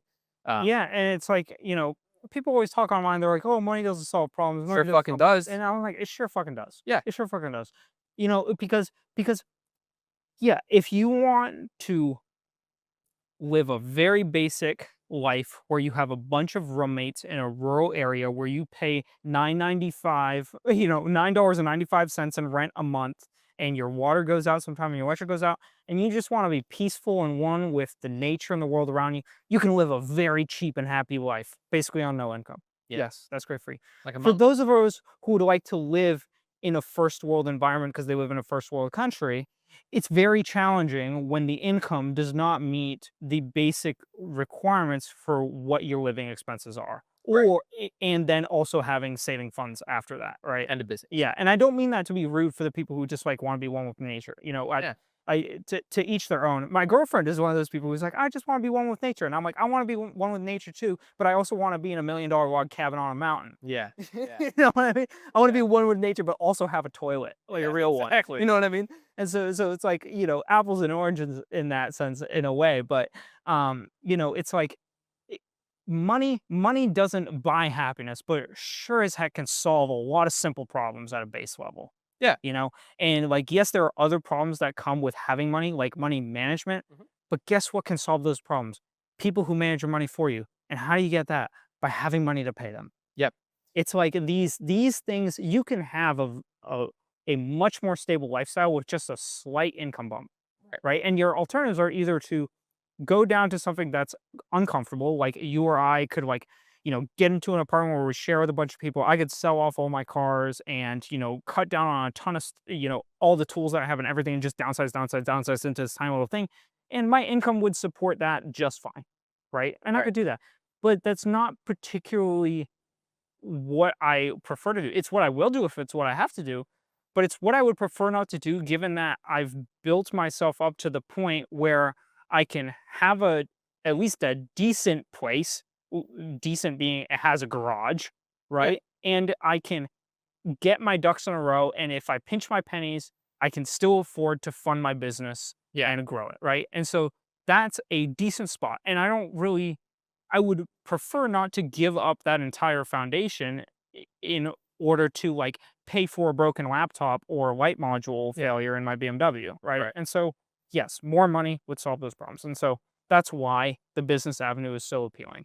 I think when people say money won't solve your problems, no, money won't solve your problems because your problems are psychological and deeper, right? Mm, Like my problem is I don't have money to have an operational car and pay rent. I have to pick one, right? yeah. Or pay for ads for real estate or pay for, marketing material for real estate or pay for what like there's to pursue the endeavors we want to do, we need more money, right? So, like, you make a great point. If we owned one car and lived in a one bedroom, one bathroom apartment and made the salary that we do, we could put 18% in our 401k and still have money to go out to eat on the weekends, Oh right? yeah. Be happy. Yeah. But that means money won't solve that guy's problems because that guy leaves work every day, goes home, watches Netflix, and is depressed because he's got nothing else going on. So, no, money won't solve your problems. Business solves your problems. But then business requires money. So, money solves those problems indirectly. You just haven't taken the first step toward that, right? Yeah, and there's a hard part in the middle where you have to pick up things to going. You have to learn new skills. I have to learn how to make. Actually, both of us now have to learn how to make ads and run them and all these processes, right? And so there's a hard portion and period of time. Yeah. But yeah, you made the point well. But What's your other life? the other one I think will tie into yours. But we are both registered for the Alex Hormozy launch event of $100 million money models. And I confirmed with them that we will get the gifts if we attend virtually. Yeah. Because as my great English skills lend to me, it is a virtual launch event as it has been marketed in its entirety on every single platform in existence. But in my mind, I heard on one of the podcasts that you have to be there in person and the launch event will be in Vegas. And so I connected those two dots together and I said, I have to be in person in Vegas. And so then I was like, okay, can I afford a ticket to Vegas? Because I really want this thing. And then I was, It's a shoebox. You don't know what's in there. I know, but this is my thing. It's like, I know that whatever Hormozy puts out Yep. will have an exponentially higher value than the monetary price he puts on it. I agree. And so I know that that's going to be killer. Yeah. I know it is because everything he puts out is killer. Yeah. Everything he does. And so I was like, I am willing to bank on a ticket and figure out a hotel situation to just get this thing if I have to go to Vegas. Because I know, although it's free and like, I want this thing. I want it because I know it's going to be good. Yeah. Yeah. And so I was, and then I emailed their support and they're like, no, it's a virtual launch event. And I was like, thanks. When he markets it, he's like, we're having a live event. And if you are there if you're there live, you get this thing in person, but in person being like, yeah, in front of the exactly. screen. And so you know. he also was like, the last time we did a book launch, we did it live in Vegas. And I was like, oh, and he showed a video. I don't know if you saw in the trailer, of him standing in front of all these screens. Yes. And like, he could easily be on stage with an audience on the other side. I don't know, because it's not in frame, right? But it took me a while as I was watching everything. And like, I paid the $30 to get the pre-order. Oh, thing. yeah. But then when I was looking at like what the live event is happening, I was like paying real close attention, like if it was in person or not. And all I could see was virtual. So I was like, all right. I'm assuming if it's in person, he would give us an address and a date and stuff. But all I got is his YouTube link. So that's what I'm going to go with. I was just going to, and so I emailed support and I got it. And yes, it's virtual. We'll all get the gifts and stuff like that. Yeah. The second thing is that when I got my VIP, I got an offer. If I buy 14 more copies of this book, I get a acquisition.com ads handbook of all of the winning ad frameworks, how they ran them, how to apply them to your business and stuff like that. Yeah. And then you get an internal document from acquisition.com for closing frameworks, how to apply them, how to work them into your business. Those two books, which I confirmed with the team, are only being released as a promo campaign for this book launch. Yeah.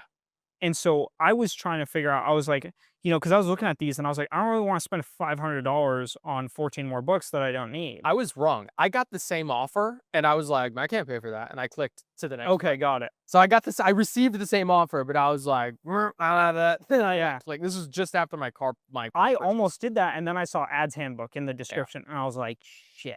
Those are his personal, like he says, Yes. you've seen the videos after with the referral links and whatever. He shows, he's like, these are the things that we use. Yeah. Yeah, super Yeah. cool. And so I was like, I need to learn how to make better ads.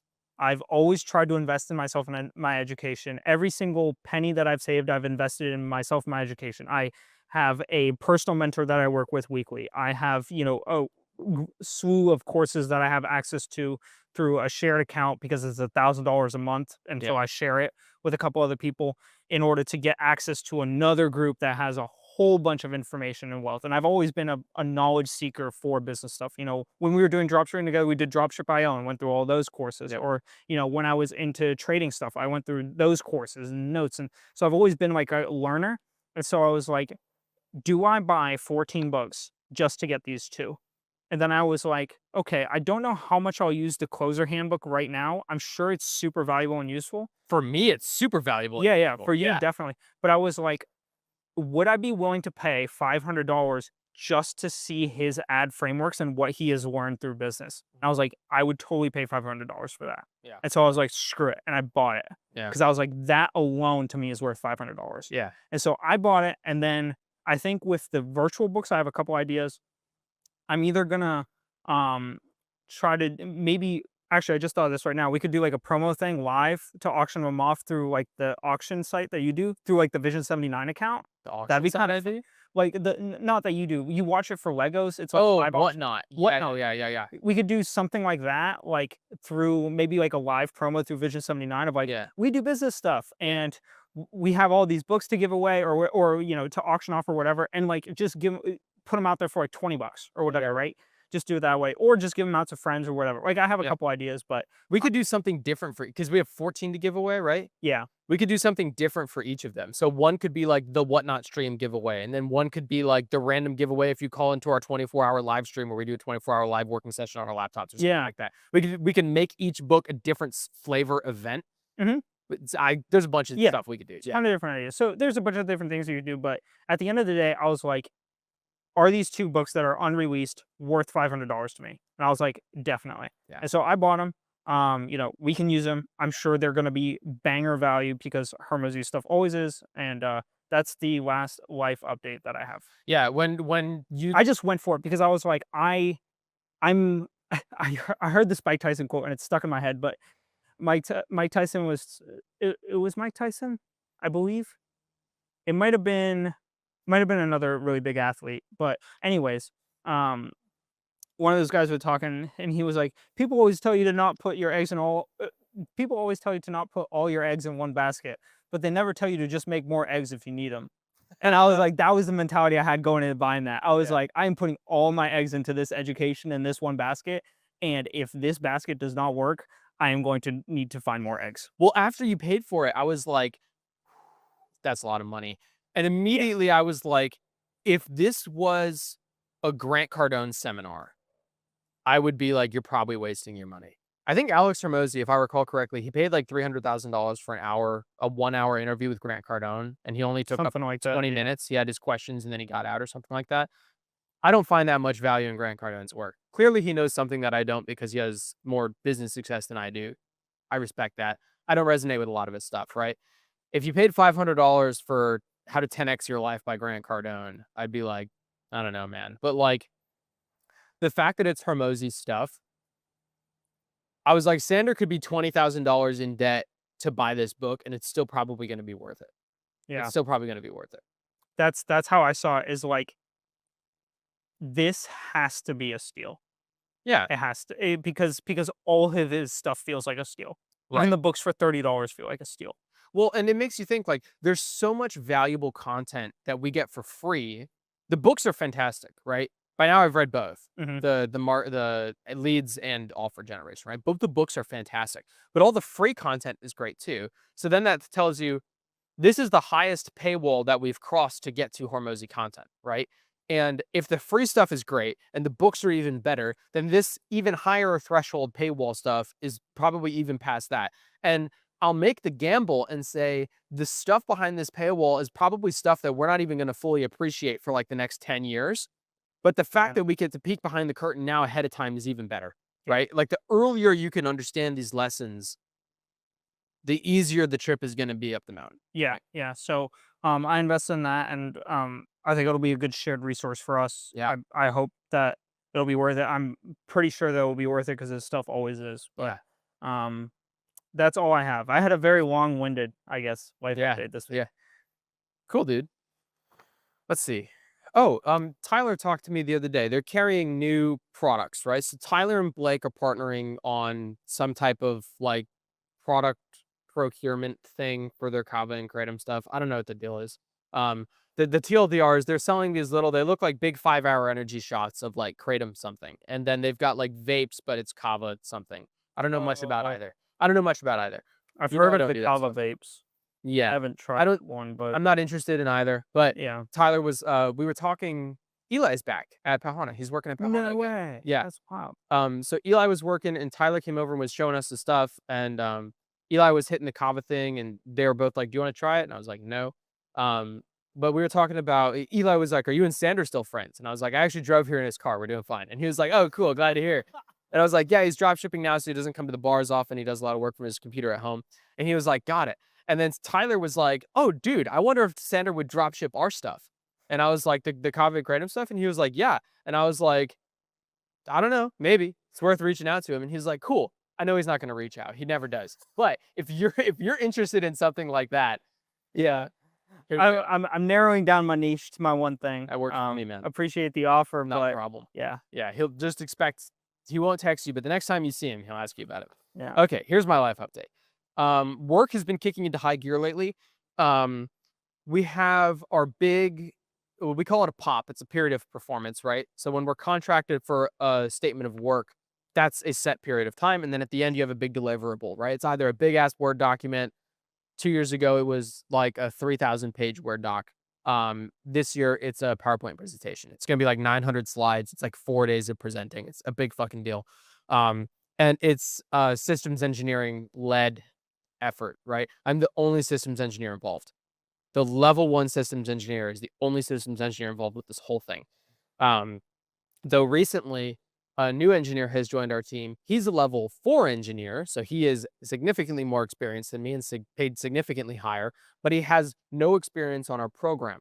So it's kind of like, the car guy who's used to working on Mustangs joins Ferrari and he's a car guy, but he's not a Ferrari guy. So even though he's more experienced with cars, he knows less about the specific make and model. So everyone else kind of leads the way, right? So I am the one generating all of this work and then handing the easy stuff off to him to just like get his feet wet and get warmed up so that eventually he can kind of like be an equal partner in all this work, right? He took another job. So he leaves at the end of the month before our big presentation in August, right? Also, the team lead, not a systems engineer, also took a new job and is leaving at the end of July. Oh. So a lot of people are leaving right at the end of July, beginning of August when this big presentation is happening, right? So I'm kind of like the guy now for most of it, because all the new people are coming in and they're like, "Oh, you're the systems engineer, right? So like, you know what's going on." And I'm like, "I know what's going on, but it doesn't mean that I'm, in charge of it." And so every time we have a conversation, I remember one time the new team lead came in and they had fucked up some requirements thing. It was like some paperwork thing they fucked up. It's not a big deal. I can go fix it in 20 minutes. But the lady was like genuinely sincerely apologizing to me, like personally. And I was like, it took me a while to figure out what was going on because I was like, why is this lady being so nice to me? I just saw her yell at like 10 different people for fucking this up. And then I was like, oh, I'm a systems engineer. And where she comes from, systems engineers are like the guys. They're like the senior guys that know everything. They're probably sticklers, right? I try not to be an asshole. I try to be a nice guy who's understanding, but I'm also significantly less experienced than she probably thinks. She probably thinks I'm a fucking savant because I'm not. I'm younger than 40 and I'm doing the system stuff. Yeah. So recently I have taken on like all of that workload, and then we had all of the team go on vacation last week and this week. So they were like, "Hey, we have this huge 300-page document of a bunch of shit that has to go through board approval, which basically means everybody on our program reads this document and drops a comment, and then you have to go incorporate all the changes or argue them at the board meeting." Mm-hmm. Here you go. We're gone for 2 weeks. And so that's what I did. Me and one other guy who stayed not on vacation cranked through all those comments this week. And then yesterday, at the end of the week, I had a meeting with the program manager of that division, and he was like, "Hey, man, I'm really stressed about this specific systems engineering thing you're supposed to be doing. I haven't heard any updates on it. I don't know what's going on with you. I don't know what's going on." And I was like, "Oh, well, most of your team was on vacation for 2 weeks. So I covered their ass with this deliverable." And he was like, "Oh my God, I had no idea. You did all those changes?" And I was like, "Dude." And I opened up the document and I showed him my name on all these rows. And he was like, "Holy fuck, dude, I didn't know that you did all this. Thank you so much. This is definitely a priority over the systems engineering thing. I'm so glad you did this." And I was like, "Yeah." And he was like, "Can you just talk me through where you're at with the systems engineering thing so that I know kind of what's going on?" And I was like, "Sure." So I screen share and I'm like, "I had this guy like, put this table in this website for you. And, I've got all the data here. So I'm pulling all the data over. I'm going to fill it out tomorrow. And then I'm going to send it for peer review Friday. So I got to go in after this. And then Monday it'll be done." And he was like, "It'll be done Monday?" And I was like, "Yeah." And he was like, "This is incredible. This is the best meeting I've had all day. Thank you so much. I don't know why I doubt you guys. I can rely on you." And he got off the phone and it was quiet for a second. It's just me and the level 4 engineer who's working for me. And he was like, "What the hell just happened?" And I was like, "What do you mean?" He was like, "Dude, fucking great job. I didn't know we had that done at all. I didn't even know there was a plan to get that done. And you just kind of pulled it out of your ass last second." Because I didn't know about the meeting until like 2 hours beforehand. Huh. So it went well. There's a lot happening, but I'm handling it pretty well. Good. And I don't have to work overtime. But work has been kicking into high gear, and I'm expecting it's just going to get crazier until the first week of August when there's that big presentation. Yeah, And we have more integrated testing coming up yeah, starting next week. is that more super work hours? Or is Not that super. If I'm a lobster, they don't throw the lobster into the boiling water. They first let the lobster crawl into the water and then they turn the heat up. yeah, So that's what's starting next week. got it. That's a bummer. Yeah. But the systems guy leaving my team is a level 4, meaning they've got suddenly a bunch of money freed up. So I'm going to send him my boss your application and be like, "Hey, dude, you can pay this guy like half as much as the level 4, which is still more than we're making right now." Yeah, and he's totally worth it. So we'll see if we can get something to go there. But in any case, I think work is going to pick up. I don't know what's going to happen with this big presentation. I think it's kind of like a high stress scenario, but I have the benefit of being a level 1 engineer in charge of a lot of shit. So if anyone's like, "What the fuck is going on with this?" I'll be like, "I don't know. They pay me 80K a year. I don't know what to tell you. Like I've only been here 2 years. I don't know." But I am up for promotion. It's been confirmed and I filled the paperwork out and stuff. So now I'm just waiting to hear back on that. Congratulations. I am hoping I don't get it because then I can go through this big presentation and be like, I'm literally the lowest level engineer possible. But if I get promoted, I'll just have to turn the jets on and execute.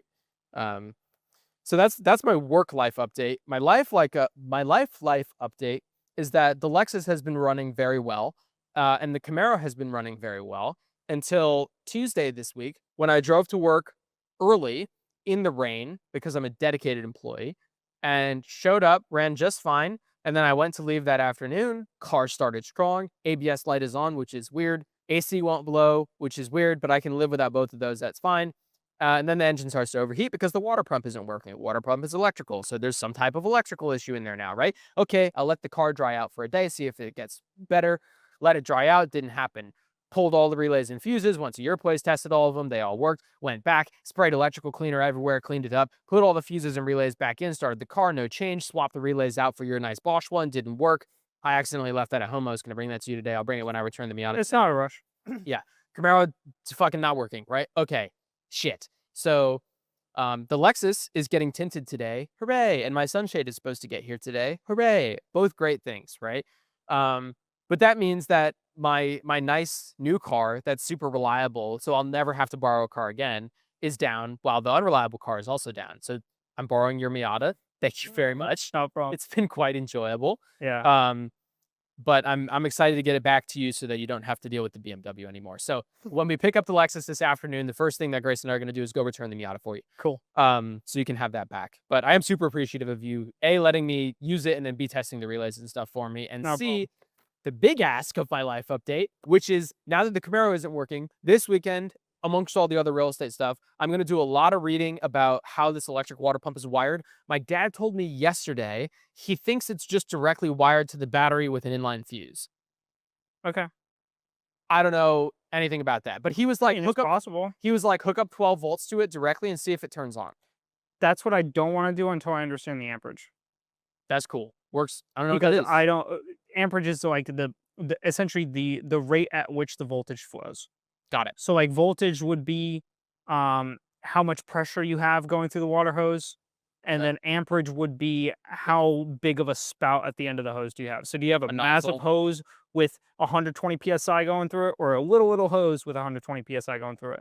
Same voltage in each case, but amperage, Okay. because you have so much more volume, Got it. So it's not the breadth, differential. right? Huh? Amperage isn't the differential voltage. It's not the rate at which voltage flows, per se. It's not like, you know how speed is the differential of position, which is the differential of velocity? Or I it's mean, we could acceleration, look up. velocity, position. I've always thought about it as like amperage is the intensity at which the voltage flows. And the voltage is the pressure. Yeah, I guess like my pressure, you could kind of take my pressure analogy and change it up a little bit.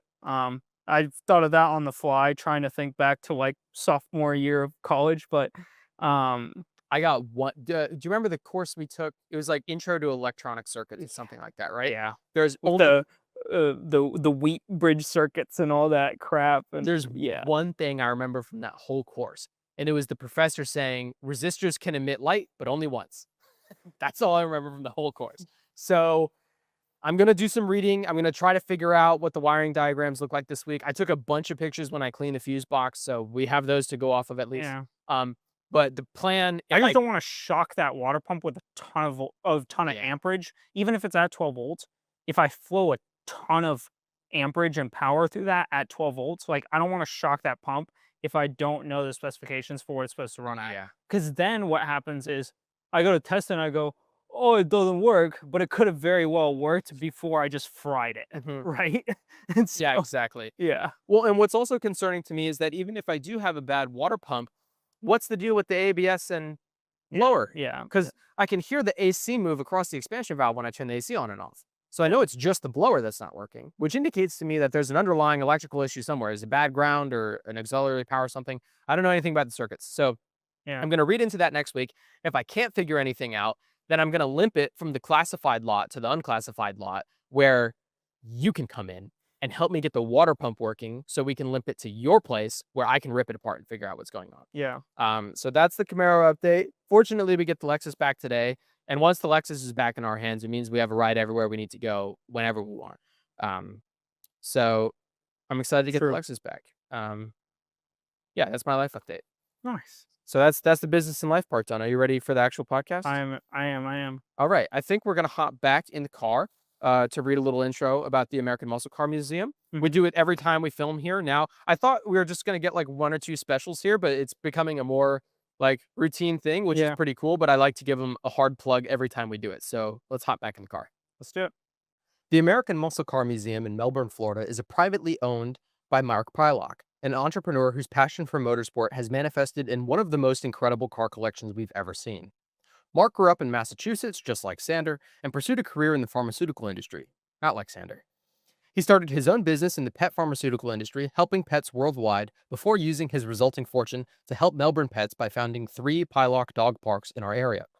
His philanthropy extends beyond his dog parks, as the American Muscle Car Museum has not only served to share the love of motorsport with the community, but has also raised millions of dollars for local charities, hosted numerous free city and county events, hosted thousands of utility workers and their equipment for FPL hurricane power recovery operations, and, most near and dear to our hearts, hosted our Florida Tech SAE team for our one and only fundraiser of the year. The money from that event, year after year, has been the lifeblood of our personal racing team. That generosity has continued to today when Andrew and his team stepped in to help us in a time of need by lending us our dream podcast studio in a time where we had nowhere else to go. Mark, Andrew, Ed, and the staff at the American Muscle Car Museum, we thank you. We're back out of the car, and segment 1 is on what is American muscle and what it means to us. This is our first American Muscle Car Museum podcast doing an American muscle car. Because the first one was the Ferrari, the second one was the Porsche, so this is our first one in the namesake of the place that we're at. And it's a first one. And it's the first one. It's the first Yenko Camaro, and it's the first American muscle car we're covering. So our first segment is on what is American muscle and what it means to us. And I think that for me, American muscle is solely responsible for my automotive passion as a whole today. That's where everything started. Riding in my dad's 1995 Camaro Z28 as a kid, I didn't really know anything other than American muscle, so fast car was just American muscle cars. As that interest in cars grew into an obsession, movies like The Fast and the Furious, Bullet, Gone in 60 Seconds, and John Wick turned me into a full-on automotive addict. Casually enjoying cars in movies quickly grew into hours of YouTube videos, car spotting on the weekends, and wrenching on my own car, along with loitering in dealerships long past my welcome. Though European sports cars would go on to take my attention and Japanese engineering would take a firm hold of my wallet, as evidenced by my new Lexus, American muscle car has and always will hold a soft spot in my heart. Even on days in which I'm learning about the complex engineering of high-revving Ferrari V12s, watching Richard Hammond rip around in a Dodge Challenger will always bring me back to the fond memories I have of nearly losing control of the car while driving in a straight line. What does American muscle mean to you? So I was thinking about this, and I thought back to a time. I haven't driven a ton of different American muscle. I've driven more uh, various European cars. Yeah. But the only Camaro I've ever driven is actually yours. That's the only Camaro I've ever driven. But when I was in California, I was doing like college touring. Well, in reality, I was racing, but to my baba, we disguised it as college tours so that she didn't get upset. So we toured a couple colleges while we were there, but in reality, I was there to race shifter carts in LA. Right. And so we rented a Dodge Challenger Scat Pack, and I remember getting coffee for my mom in that car. And I picked up the Starbucks, and I got out of the lot, and it's like this straight shot road, and it was like half a mile, 7/10 of a mile, to back to where we were staying. And I just friggin' hammered it. And dude, this thing just lit up the tires. It was just loud. It was quick. And that was like my first experience like in American muscle. I was like 16, Yeah. not supposed to be driving this rental car, and statute of limitations is gone now, so who cares? But just ripping this car, and it was just the embodiment of like raw power. You could like feel the bald eagles, coming in with you. Yeah. It's like, yeah, hit it. Yeah. And then, like that experience is really awesome. And so to me, it's like what we'll get into this later, but I think that it's morphed slightly away from that over the years and kind of diverged into a couple different paths. But what the vision of American muscle that sits in my head is like rock and roll, classic muscle cars, big V8s, like don't care about turns, just wanna hit heavy and go hard in a straight line. Yeah. And like that's what I really love about him. Is like it's not a car that tries, at least in my mind traditionally, it's not a car that tries to be something else. Yeah. It just tries to be, it doesn't even try to be anything. It just is what it is. Yeah. And what it happens to be is really awesome. It's like how Kate Upton doesn't try to pretend to be a scientist, Yeah. She's just a phenomenal at being a model, and that's what she does, right? It's nothing crazy, right? She probably works out a little bit, but it's not like she's not an athlete. She doesn't have to do like crazy steroids or anything like that. She doesn't have to study, right? She's just gorgeous, and she just does it well, right? Yeah. And she doesn't pretend to be anything else. And that's what I love about American Muscle is it's fast and loud, and it just does what it does. And then you can appreciate it or you can not appreciate it, but it's not going to change for you. Yeah, that Scat Pack story reminds me. I've only driven one once, but it was a surprise. Growing up, my buddy Charlie rode with me at Space Coast Crew, and Shaw and I would hang out all the time while we were working on Shaw's Lexus. He wanted to learn more about cars, and so he would come over to the garage and help us. And this is back when we were still working on Dragon Point. Charlie lived beachside, so like we would go pick him up. He would borrow his dad's Crown Vic. And his dad had just bought a new project car. It was a rusted to shit Ford Falcon with a seized motor. And the brake rotors were seized so hard we couldn't get them off at all. They were drums. The drums were seized so bad we couldn't crack them open. Yeah. Piece of shit car. He loved it. I'm sorry, Adam. It was a beater, right? That car was never gonna run. And one day Charlie calls us and he was like, "Hey, can you come pick me up?" And we were like, "Yeah, sure." And he was like, "I think my dad got a new car." And I was like, "What?" And he was like, "Yeah, he just texted me, but he won't tell me what it is." And I was like, "Okay." And so we go over to Charlie's. We're hanging out inside, and his dad pulls up in a black, I think it's a 392 Charger Scat Pack. Yep. And that's what mine was. Yeah, and we were like, "What the fuck, because this guy didn't have like a ton of money. He just came out and I don't know if his wife knew he was bringing it home, Yeah. but we were thrilled to be there, right? And that night he just gave Charlie the keys and he was like, yeah, go have fun. So we like ripped around Satellite Beach. Ton of fun. That to date might not be, but definitely felt like the heaviest car I've ever driven.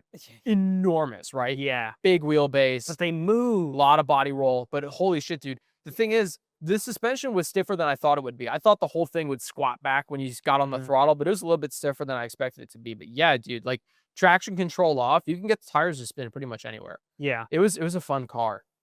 To me, I have a quick definition here for American muscle, and it's just big V8s, rear wheel drive, loud exhaust, built for straight line speed, no corners, and not exactly built to be the best car, but certainly designed to make you feel something deep in your chest. Yeah. Right? Like, I kind of get that feeling with the SP3 Daytona when it was backing in, because like a Ferrari V12 in basically a garage like echo chamber, right? You feel that, but not in the same way you feel like a cammed V8. Yeah. You know, like a cammed V8 in a drag car or like an American muscle car is like something different. It's a different level, right? Kind of hits me spiritually. It's got a very particular attitude about it, and that's I really love that. Yeah, You know, it's like it's unapologetic. anytime like I've been in your car or driven your car, or been around other V8s, I think of that Simpsons meme with the kid in the back of the bus who's like, "I'm in danger." Like that's the meme I think of, because it's like, you know what I mean? It's like, it's time to go, boys. Yeah. And like that's the feeling I get when it's like big V8 American muscle. I think what I like about the big V8 American muscle is it's different than like the lower liter, higher revving, maybe naturally aspirated, maybe turbocharged, like European sports cars. Because with those kind of cars, it's the torque is really what it is, right? With those cars, you know, if you put your foot all the way down, you'll start to go, but it's a little bit more gradual. But with the muscle cars, if you sneeze and your foot moves a little bit, it's going to buck. Like all the power feels like it's right there, ready to go. And being front engine, right? Like as soon as you step on the gas, you feel the weight transfer, right? Yeah. Usually it's softer suspension because they're, you know, not exactly track oriented, right? Yeah. I think you just feel a lot more out of those cars. Not in like I can feel the car and have a good understanding of it, but feel as in like, oh, that I feel the motor vibrating the transmission tunnel against my leg. Yeah. You know? I remember the first time I learned, I had been to drag strips before and I had heard cammed V8s get real loud. I'd been to NASCAR. Those cars sound incredible, right? I'm not even a big NASCAR fan, but I love going to NASCAR races for the sound alone. But I remember one time, Shaw and I were working at his grand aunt's house in Melbourne Village. She had a shed in her backyard that she was letting us work out of. We had a big concrete slab poured back there to work on the cars. And I was driving to her place when I stamped on the gas in the Camaro and my exhaust separated. Where the headers turn into a Y pipe, the Y pipe then turns into the muffler. And right at the end of the Y pipe, at the start of the muffler, it popped off and got way louder, like right away. So I stepped on the gas and it went to like, it goes from like way louder all of a sudden. Yeah. And I was like, what the fuck is going on? So I park and I look under the car and I'm like, oh, the exhaust popped off. And I was like, that's a crazy sound. That's a cool sound. And so I think later on that night, I was like, you know what? Instead of fixing it, I'll make it worse. I'm going to take it off the headers. So it's just dumping open headers underneath the seat because I hadn't heard it like that yet. And I turned it on and it sounded like a cam V8 NASCAR or a drag car. Like, I mean, it's got the stroker kit in it. It has an aftermarket cam in it. So like, essentially that's what it is. But with the exhaust on, and I mean, it's the car I drive every day. I had never really considered like, oh, I'm actually driving what is basically like, you know, a low-level race car. Like that's what it sounds like when you take the exhaust off. The only difference between this and a race car is that the exhaust is off. And later that night, I kind of forget about it. I ignore it. Shaw and I keep working on the Lexus. It gets to be pretty late. Now it's like 2 in the morning and I have to go home.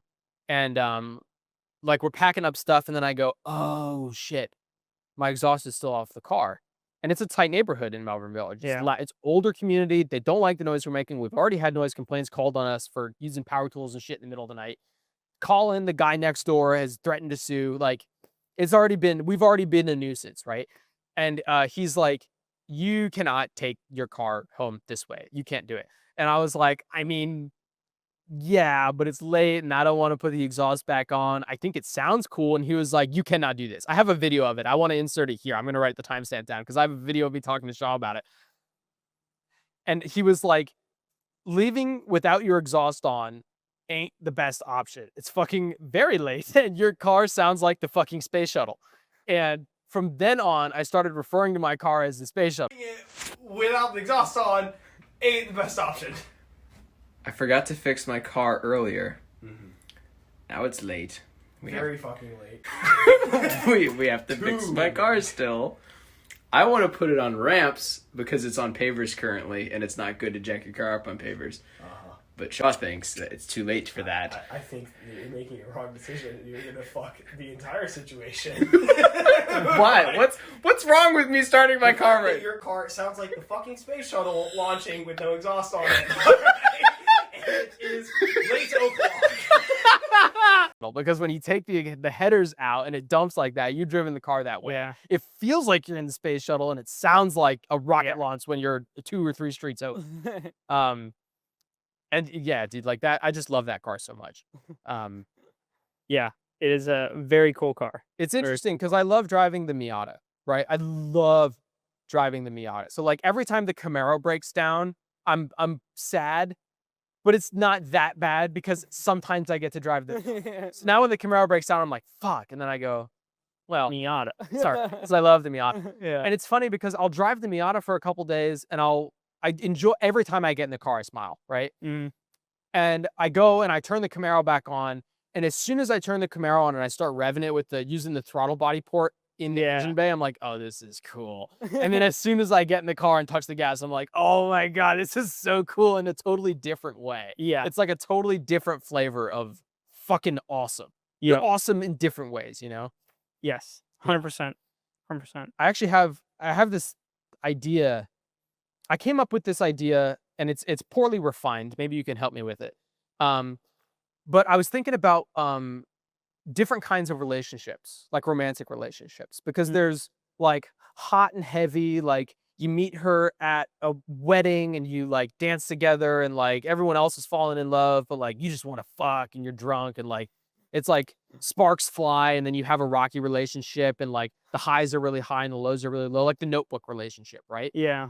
And then you have other relationships, like the one that I'm currently in, where it doesn't exactly feel like electric, but it's very consistently positive. It's it's just like your rock. Like they're always there. Nothing's going to change. Like you don't get totally irrational, but you also feel emotionally very strongly for them, right? And I have likened this to different elements on the periodic table. So I think that there's noble love, like the noble gases, because they're extremely low in reactivity. They're very stable and they're reliable. This is like my love for Japanese cars, reliable and comfortable. That's like my current relationship, right? Where I'm very happy here. I know nothing's going to change. It's not crazy, right? And then there's alkali metals, which are incredibly reactive. So we've got noble love and alkali love, where it's sometimes explosive, certainly exciting, though unpredictable. The highs are high, the lows are low. Yeah. This is the crazy girl that you dated for a little while in high school, and she told you that she was pregnant with your baby, but you hadn't had sex yet, and then you did have sex, and then like just hot and heavy type shit, right? Where it's not healthy for you, but that's where your stories come from. Yeah. Right? And that is like my love for American muscle cars and their impracticality. Is I love the way the Camaro feels while it's working, knowing damn well that it's going to leave me stranded in the next 3 months at some point somewhere. And God knows how long the car will be down for, right? Yeah. That's a good analogy. I wonder, in the periodic table too, there's the drop down of the metals, the heavy metals. Yeah. And I wonder if you could like akin that to like the supercar world. Well, like everything's a little bit of a different flavor and there's a bunch that's undiscovered, but everything's got its own crazy quirk to it. Yeah. Everything's new. They all have like something slightly different about them. Yeah. Sometimes they're reactive. You don't know. Sometimes they're not. Yeah. I like that analogy. That's cool. Yeah. I came up with that a while ago because I was trying to figure out why is my current relationship working so much better than all my previous ones? Because I have been in love before and it's not worked out every other time. Yeah, And sadly, yeah. I now know the feeling of it being in love early days, like the honeymoon stage type thing. And I know that that has a time limit on it, and I know what that feels like now. And then I know what routine love feels like, where it's like, okay, you've been dating for 4 years, you know nothing else is going to change. How do you feel? I know that feeling, right? And my goal with my relationship currently was to get to that point as fast as possible, right? Skip the honeymoon phase entirely, be entirely rational and pragmatic about it, and build like foundational emotions rather than like caught up in the moment emotions. Mm. And in trying to figure that out, that's when I came up with this comparison between alkali and noble love. And then I find that it applies pretty well to a lot of things. BMWs are similar to like the Camaro, where it's like when it's working, I love it so much. And it's BMW is uranium. exactly right. Yeah, it's like when it's working, it's perfect and I love it, but it doesn't work all the time. When the water cooling flows perfectly through the reactor and all other stars are aligned, it's great. Yeah, But as soon as one variable changes, there's a meltdown. yeah, exactly right. Yeah, Yeah, dude. I like that. American Muscle, it feels like home to me because it's what I grew up with. I used to in high school, um, I really wanted pictures of cars all over my wall next to my bed, but I didn't want photographs of cars. I wanted to draw them myself, but I can't draw. So I would tape paper to my computer screen and turn all the lights off, and then I would trace the cars. Yeah. And I traced. Where is it? I thought they had an orange first gen Z28. Do they not? I see the blue one there. Oh man, there was. It might I be thought on there was. another side. I don't Is know. that it? No. No, it's not a Z28. Yeah. Mm. Anyway, it looked just like that one. It looked Yeah. just like that blue one, but it was orange with white stripes. Yeah. And I remember tracing that car and being like, oh, this is the coolest one that I've drawn yet. This is fucking awesome. And then I figured out, for the longest time, I didn't know what Z28 meant. Didn't know that my dad had a Z28. And eventually when I learned about my dad's Z28, I was like, that's the same, that's on that car. That's so cool. I love that car. I love the drawing of that car. Yeah. And of all the cars I drew, I only ever drew one European car. As a 911 GT3 RS. Or maybe it was a GT3 because it might have been before the GT3 RS came out. But in any case, I loved muscle cars from day dot, from the very beginning. And so that's what makes a place like this so special to me, because a lot of muscle cars are pretty similar to one another with like minute differences. Some of them are super different from one another, but I think something that American Muscle has that European Muscle doesn't, and even like German Muscle, right? Like America is a country, so like maybe all of the cars are going to be the same, but America's a big country, right? Yeah. All American Muscle feels like it has a common trait to me. And European cars, I don't feel that same common trait. The difference between a Lotus and a Ferrari is enormous. The difference between a BMW and a Porsche, both being German, is huge, right? Yeah. But the difference between a Camaro and a Mustang and a Corvette and a Charger, they all feel like family to me. Yeah. You know? Yeah. That is interesting. It's interesting how they all kind of interconnect in that way. Because European cars don't do that. And I hadn't thought about that until you mentioned it. It's the same with Japanese cars. Actually, European cars often like are in battle with each other. And they're Like I very feel like different. Chevrolet and Ford, although yes, they've competed, like fall under similar categories, and likeness to Dodge or whatever. Like they can fall under similar categories versus like the BMW Mercedes rivalry is like forever and will be forever. Right. And then you drop Audi onto that, and then both BMW and Mercedes team up to shit on Audi. And it's like, but there's always like that, like intermingling battle. Yeah.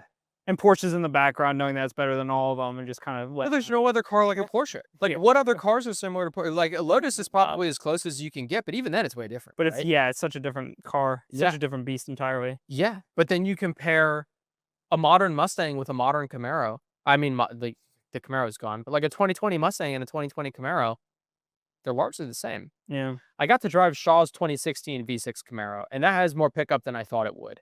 But the blind spots in the new Chevys are just horrific. Like Yeah. the Blazer that or was it a Blazer?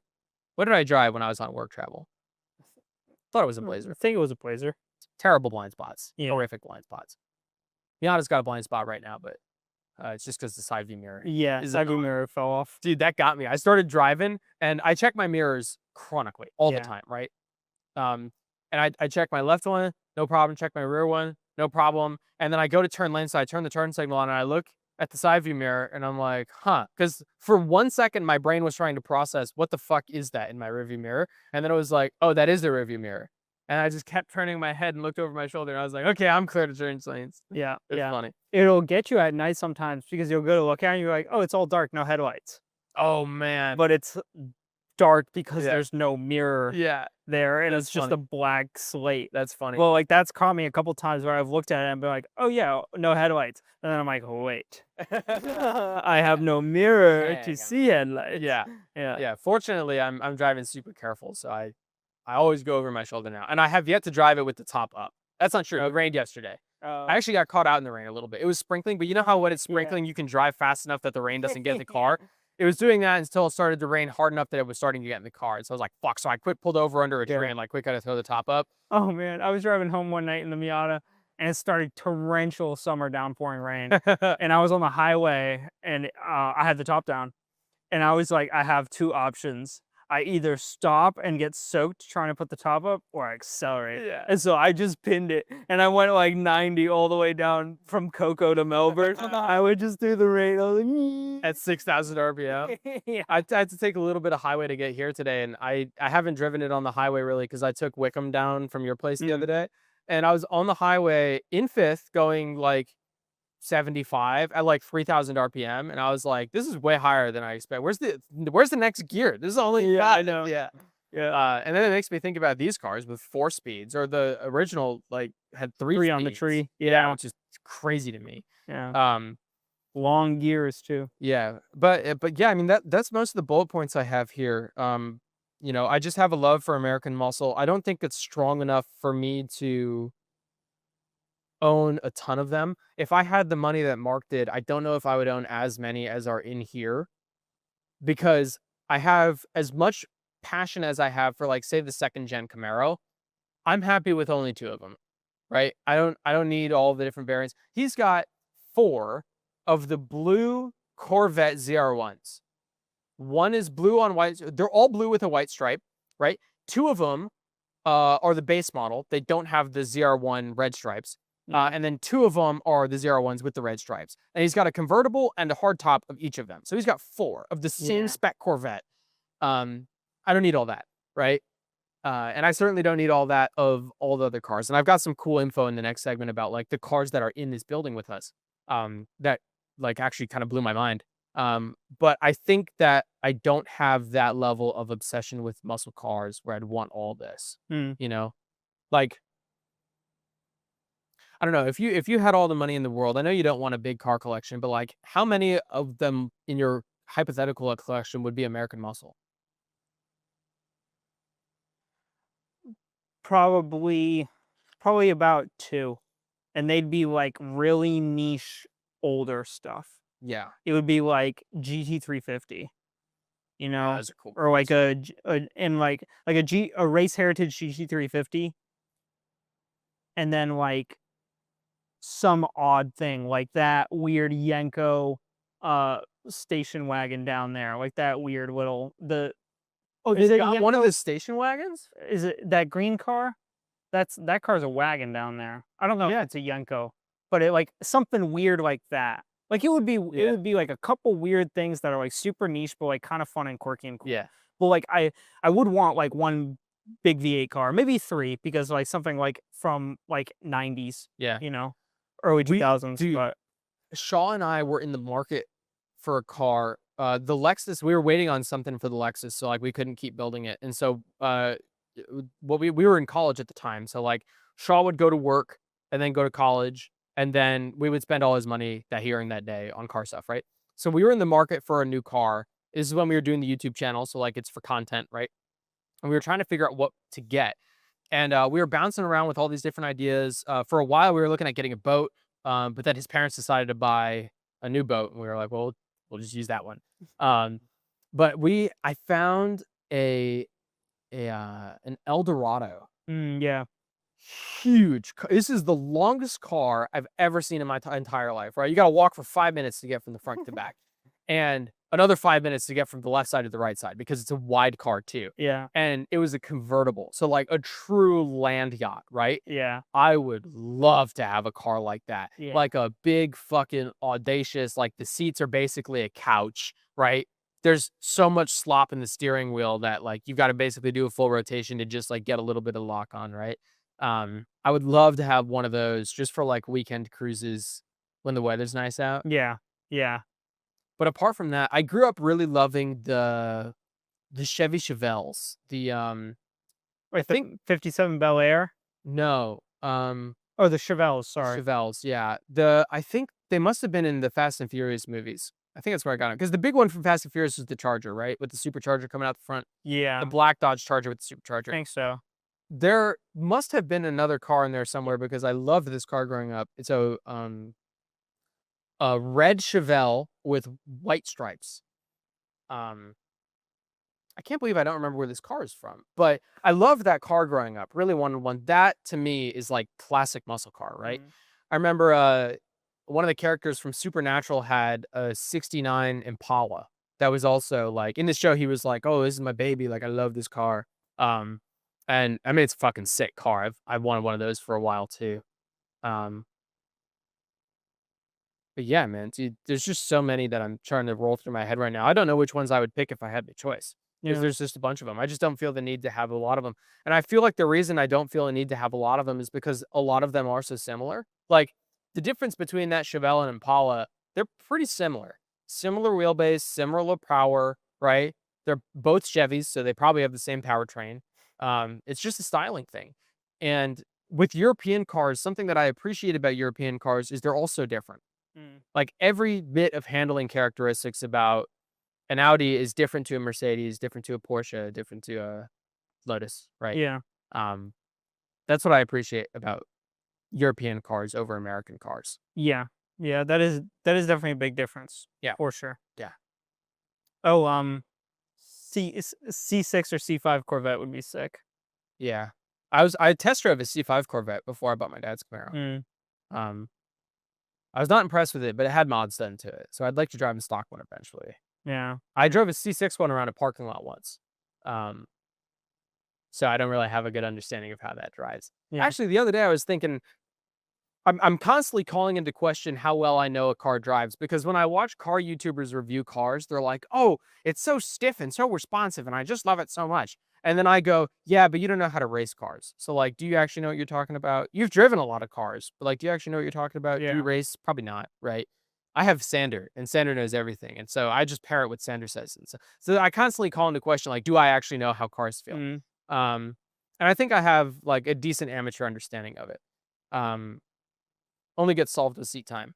I found that at least for me in terms of car feel, there's like certain people that I will agree with on stuff, and then there's certain people that are like feeling something 180 degrees out from what I'm feeling. Yeah. And it's just like it's just funny. Like I either like am completely not on the same page or I'm like in very much alignment. Yeah. And I've especially noticed this with carts in particular.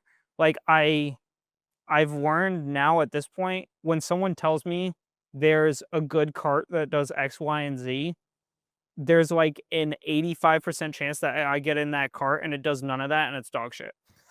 Like it's just weird. And I don't think that's they're lying to me. I think it's just like they got a different driving style and a completely different feel for the cart than I do. Yeah. Because I remember when I had my shifter and I was running that, my coach at the time drove the shifter and he really struggled with it and he hated the doing setup on it. 102s, Yeah. Like Yeah. 102 range times, and I was doing 59-second times. 58s. Yeah, high 58s. Yeah. And I listen when you talk. yeah.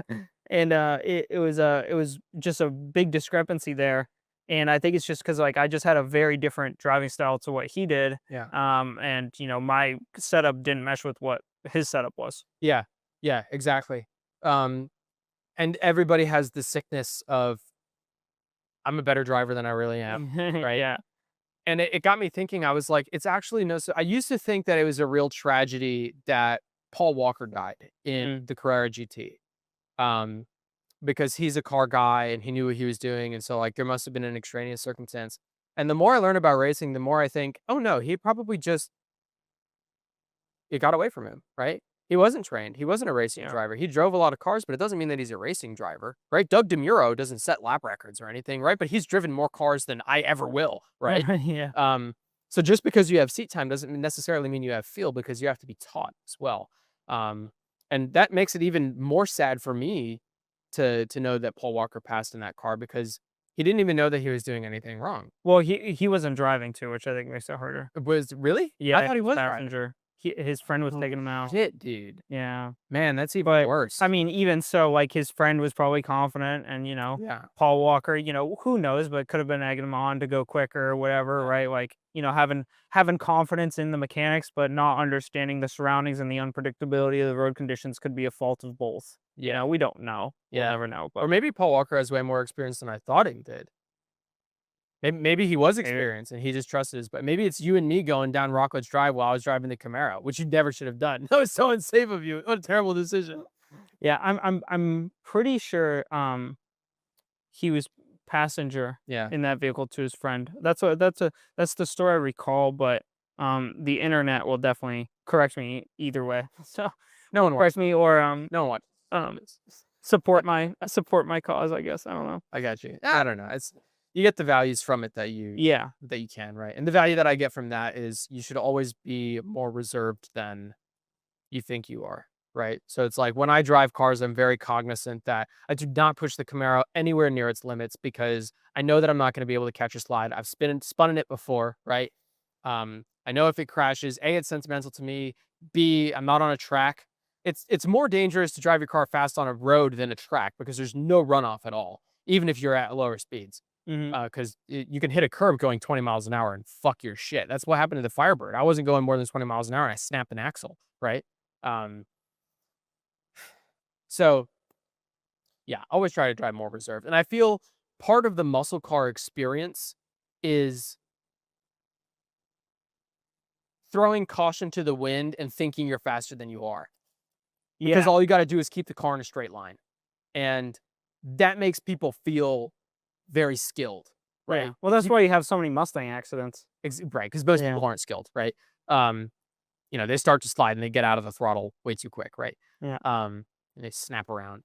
That's what happened to me in the Firebird. Is I started to spin and I let off throttle a little bit, and then I caught traction because it was like wet but drying. Caught traction real quick, spun around, open diffed right over a curb, right? Yeah. But I think that's the feeling that muscle cars give everybody, where it's like, oh, I have all this power under my foot, but I can handle it, right? And that's not a feeling that you really get with European cars, because the power doesn't hit as quickly. They're not as torquey, right? Yeah. But go ahead. Yeah. The only car that I think, or the only set of cars that I think have really hit that torque have been actually V8 European cars that I've driven. BMW, E39 BMW M5 or AMG 63 cars. Yeah. Those classes of cars with V8 either supercharged or turbocharged or naturally aspirated, like those are the cars that really hit your stomach. Yeah, but V8s just have they're more V8. torque. So yeah, exactly, right? But even then, I'm sure the Mercedes and BMWs are better sprung. I'm sure they've got better suspension. So I'm sure the torque still hits, but it's way more manageable in handling, right? Yeah. One of the nicest driving sedans I ever drove was actually E39 chassis M5. Yeah. 6-speed LSD. It was rated 400 horsepower, 400 foot-pounds of torque, but they make more than that for sure. Right. And that car that car hits. It's just cool. It's just cool. Yeah. They're easier to control with the better suspension. Yeah. My car, you know how with the iPhones, if they're sitting flat on a table and you pick it up, the screen automatically turns on? I'll have my phone sitting flat in the cup holder, and if I hit it off a red light, the car squats back so quickly, the phone thinks I'm picking it up, and the screen will light up. Yeah. So I hit the gas, and my screen lights up, and I it almost distracts me, because it seems like I'm getting a notification, but I just... It's the sheriff's department calling you. Yeah, basically, right? But yeah, dude, I haven't gotten that feel from another car. I think that American muscle makes me really appreciate the different flavors of cars that are out there, right? Different cars can be good for different reasons. But that's all I've got for segment 1. Me also. All right. Let's move on to segment 2. Let's do it. So segment 2 is on This car behind us, this is a 1967 Yenko Camaro. Segment 2 is on the history of Camaro and Yenko, and this car in particular. So I've got a big write-up to start us off. I don't know if you had the opportunity to do much research into this. I've got a bunch. My segment for the Yenko here contains Mason's segment. Okay, awesome. That's my Cool. note. Because you texted me last night and you're like, I got a bunch. And I was like, awesome. Do you see all this? Yeah. I've got all this and then some. So, okay. I figured you'd go ham on it because like we were kind of coordinating on the American Muscle and you threw out some ideas and you know this was one of the ones that you mentioned, so I was like, I bet Mason will go for it. Yeah, I will. Yeah. I feel a duty to do my due diligence as a Camaro owner to cover this content, right? So here we go. The year is 1967. Ford has taken the market by storm with the introduction of the Ford Mustang 3 years prior in 1964. Affordable, stylish, sporty, and aimed at a younger demographic, the Mustang forged a new category of muscle car that Chevrolet had no answer to. The Mustang would reign unchecked for 3 years before Chevrolet rolled out its response. Interestingly, I found this in my research, the Mustang has been produced every year since 1964, hasn't missed a single year. Wow. Did you know that? I didn't know that. That's wild. That's got to be on for a record of like the longest produced model car. The 911 would have it beat. Had that done started every year? right Done it after every- World War II. Yeah. Like some like in the late 50s, early 60s. Got it. They haven't skipped a year? I don't think so. Got it. But Anyways, it's damn close. yeah. I would have to look into it to confirm. I 'Cause I wonder- don't know if they skipped a year. I wonder what other rivals there are against those two. That's interesting. Volkswagen Beetle ended. They don't make them anymore, and they skipped some years. Because that started. I was thinking like, oh, that started during the Second World War. Yeah. And they went for a long time, but I don't know if they skipped consecutive years. Interesting. So the Mustang would reign unchecked for 3, and ChatGPT didn't write any of this. This is all me. Ooh. So I put effort in. The Mustang would reign unchecked for 3 years before Chevrolet rolled out its response.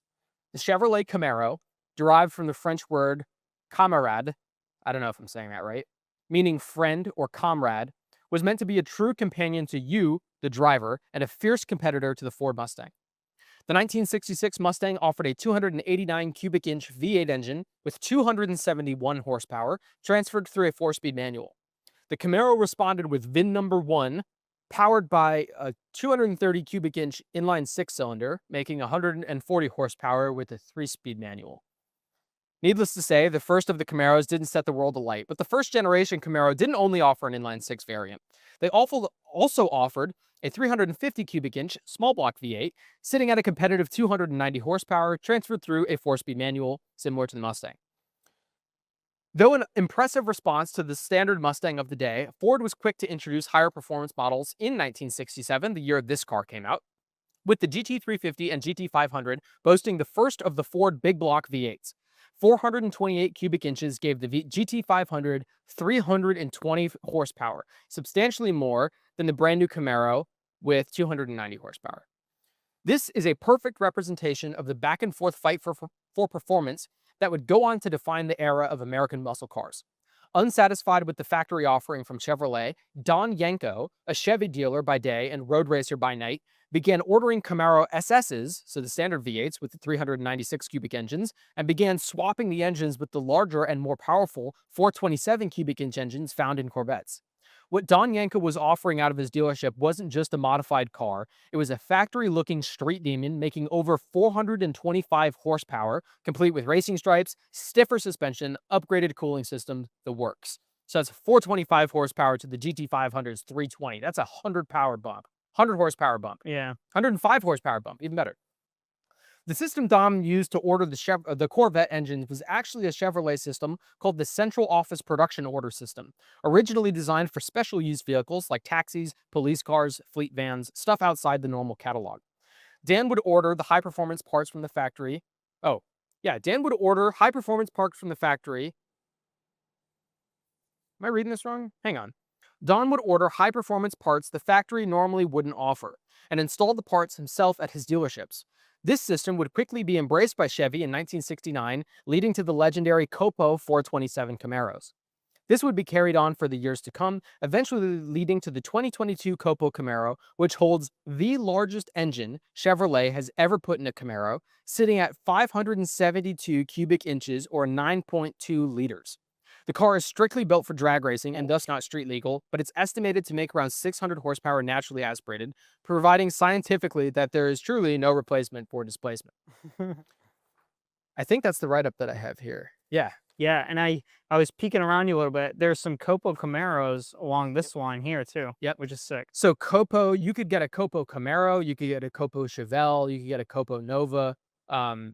You could Kind of like mo- Hennessy of back in the day, sort of. Yes. Because Like if Hennessy takes cars today, American muscle cars, and then blows them out of proportion. Yeah, I would say it's closer to what Carroll Shelby was doing, Yeah. where it was like a partnership with Ford. Because Hennessy is like totally aftermarket, but similar style upgrades, right? Yeah. But yeah, similar to the Ford version of Shelby is the Chevrolet's Copo, right? Mhm. So we're sitting here in front of a 1967 Yenko Camaro, of which only 104 were produced, and we're currently sitting in front of the very first Yenko Camaro to ever be made. Yeah. It's a 1967. It's got a 427 cubic inch V8, like I just said. 4-speed manual. It's called Granada Gold. That's the name of the paint, with black stripes with an interior black vinyl. It was originally sold from Yenko Chevrolet. The original paperwork that comes with the car proves it was built on the first day of production, and it was delivered to Yenko Chevrolet on September 1st, 1966, to become the first Camaro ever listed in the Yenko Chevrolet's inventory records. Wow. Interestingly, GM had an internal rule that limited mid-size cars like Camaros to a 400 cubic inch maximum. Yenko ignored that and stuffed the 427s in them anyways. When GM confronted him, he showed them that he used their own Copo system against them, legitimizing the mods and forcing them to recognize the demand. GM would later go on to offer Copo modded cars to the public. You could offer Copo Camaros, Novas, and Chevelles, like I said earlier. I'm off my write-up now. I'm on a bullet point, so interrupt me whenever you want, right? Yenko only built Camaros from 1967 to 1969, with a total of about 366 known to have been built ever. And then I had to make an edit to this, because the only official Yenkos were made in the first generation Camaro. Later on, you'll see that blue one says Yenko SC on the back, right? Mhm. Not an official Yenko Camaro. That's a Yenko tribute. So it's not built by Yenko. Don died in the 80s. Didn't make any past the first gen. I say that, and as I'm scrolling through the American Muscle Car Museum website, I find Oh, there is that Yenko, that weird one, that white one. it's the white second-gen Camaro. It's a 1981 Yenko Turbo Z. Yeah. Of which only 19 were built. And this museum has one of them in mint condition. Yeah. Incredible. ChatGPT online, I couldn't find anything about Yenkos past the first gen. So that's Yeah. crazy, right? Here's what's crazier. Okay, so only 366 were known to have been built, right? Surviving models are incredibly rare, especially if their numbers matching and documented. There are 9 in this museum. Yenko Camaro's numbers matching. That's insane. That's a huge, only 366 were made and 9 of them are here. That's wild. Yeah. There are a lot of fakes and tributes out there, but the only legitimate Yenkos come from 1967 to 1969. And then, of course, the random Turbo Z from 1981. So that's my history of Yenko, right? That's cool. Yeah. What are your thoughts? That's very cool. A lot of it I didn't know. Me neither. I Yeah. had the opportunity to learn. Yeah. It's always been a name that I've recognized, but not known too much about the history behind it. Yeah. And so it's very cool to be in front of this car and knowing, a little bit more about what it means Yeah. and why. I think that Andrew was telling us a little bit about the hood being fiberglass and kind of being like a one-off piece for this Yeah. car, which is pretty neat. We notice it's a fake hood vent. It's Yeah. blocked off. Yeah, yeah. So interestingly, this was the first, what did I say? It's the first car delivered to Yenko, right? And it's the first one to be converted to a Yenko Camaro, right? And this sat at the dealership for a year, which is odd because the Yenko Camaros would fly off the shelves. The second they were done, they would have customers clamoring over them, right? Yeah. This one sat for a year and no one knows why. Now, some restoration had to be done to this car when it was found in the early 2000s. But one of the notable features is that it is the original fiberglass hood, right? It's been repainted, but it's the original hood. But given that it's a fake hood vent, the theory is that this car was the first of the Yenko Super Camaros, which is like the even a more upgraded version of the Yenko Camaro, right? And they think that this was used as the model template, that as they would get new Camaros and then convert them to Yenkos, they would use this as a model to base it off of. So this hood might have been used to make fiberglass like molds for new hoods or to be modeled after if people are doing it by hand. I don't know how the manufacturing process worked, but this is theoretically a mule, like the first of the Yenko Camaros used as a template, which makes it even more interesting because it's kind of like a factory test car in that sense, right? Yeah. Which makes it even more rare. I thought it was That's cool. also interesting that the first ever Camaro produced, like VIN number N10001, the first Camaro was an inline six. I didn't even know they made inline six Camaros. Yeah. They only made inline six Camaros in the first generation. And past that, it's all been, I guess they've got inline fours with the sixth gen. And Well, they had they had some V6s. yeah, I think every year Camaro has had a V6 option. But it's interesting to see the inline sixes as an option. Obviously, this one doesn't. This has the 427 cubic inch, which is the same motor. This is the 427 big block. Oop. Now I'm second guessing myself. Our favorite professor, Gerald Niccolo, who taught Introduction to Internal Combustion Engines, had a third-gen Corvette with the big block put in it.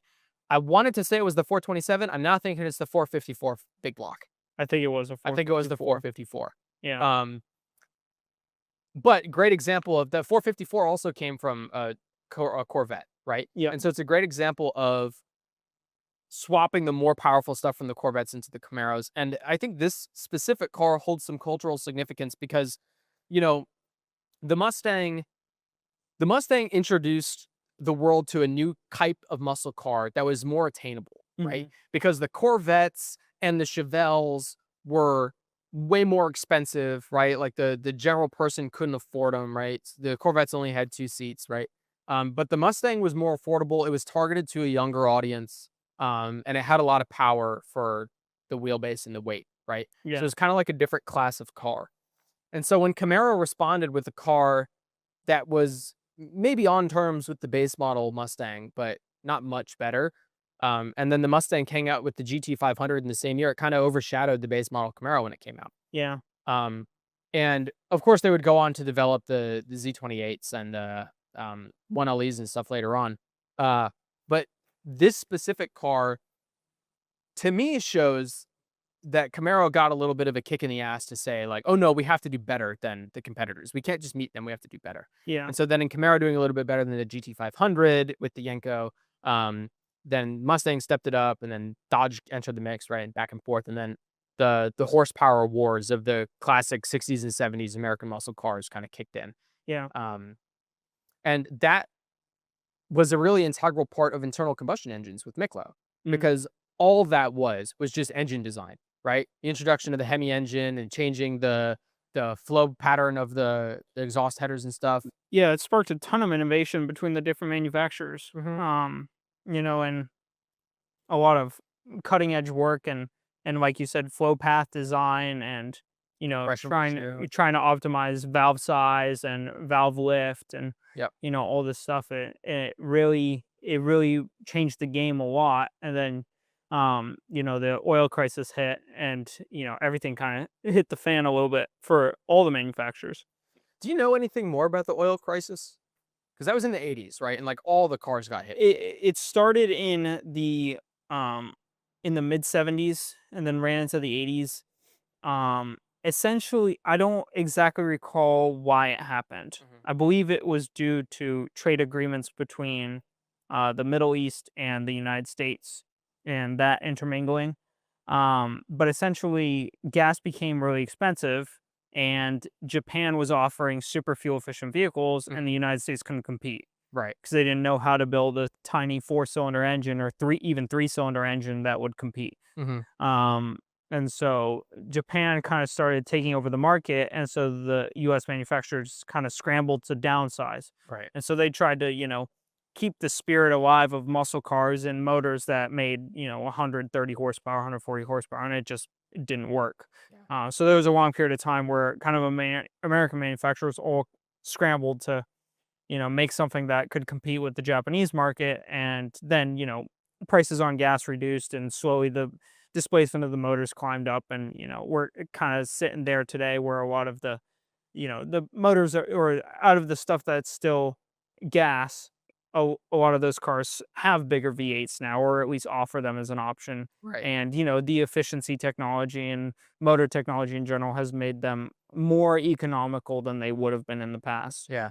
Still not economical, but Yeah. More so, right? yeah. Not to get political, but I saw the other day that gas prices are at a national all-time low today in comparison to the last 5 years. Yeah. Yeah. Yeah. Super cool. I actually noticed it the other day at the pump. I went to fill up on 93, Mhm. and it's been like $3.99 plus or minus 20 cents at a regular pump Yeah. ages now. Yep. And that's just what I've been used to seeing. And I went to the pump the other day, and the pump I was at said $3.19. I was like, holy shit. Yeah. I was like, what? I Yeah. was like, is that right? You know Yeah. what I mean? It's a great feeling, dude. Yeah, it was I'm- it was cool to see. And I was like, that's like on the border of like the 2 range, which is wild for Yeah. 93. I vividly remember in high school filling up the Camaro with 93. I paid $1.80 something a gallon. Yeah. No one believes me.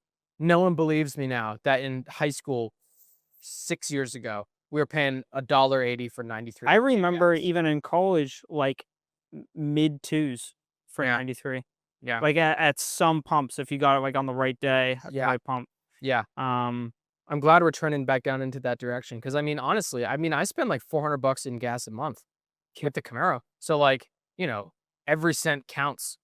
I burn a lot of gas, right? Yeah, yeah, it's yeah, the Beamer, that car, when I run that tank down to empty, I fill up over 18 gallons into that car. Really? Yes. That's a huge tank. Yeah. That's And a big it's an tank. $80 fill up. Holy shit. You don't go to Sam's? It just depends. Like sometimes I'm, running to work in the morning and I know I'm gonna need to fill up. And if I'm on a night shift and I'm leaving at 8, there's no shot I'm making Sam's in time. I hear that. hear that. And it's also to go out of my way to get to a Sam's, I'm burning gas and time doing that too. Mhm. So, if I'm in like the Powhana area and I'm around Sam's, yeah, I'll fill up at Sam's. But otherwise, I just hit the Mobile or, the Circle K or kind of whatever is convenient. There's do you go straight up through Merritt Island to get to work sometimes? Yeah. There's a BJ's on Merritt Island that I think has a gas pump that you can get a BJ's subscription at if Oh, you want true. a cheaper fuel. Yeah. I've trained Grace to fill up the Lexus. I say every time you get down to only a quarter tank left, next time you're conveniently by a gas station, stop and fill it up. I don't want to run it down too low because Grace had this tendency to run down until the low gas light turned on and then she would fill it up. That's not good for the pump. Yeah. And I'm doing everything I can to make sure this car lasts as long as possible. Yeah. I've run the Beamer and the Miata down very low several times. I've ran the Miata out of gas once. Oh, really? Yeah, That's once I ran out of gas.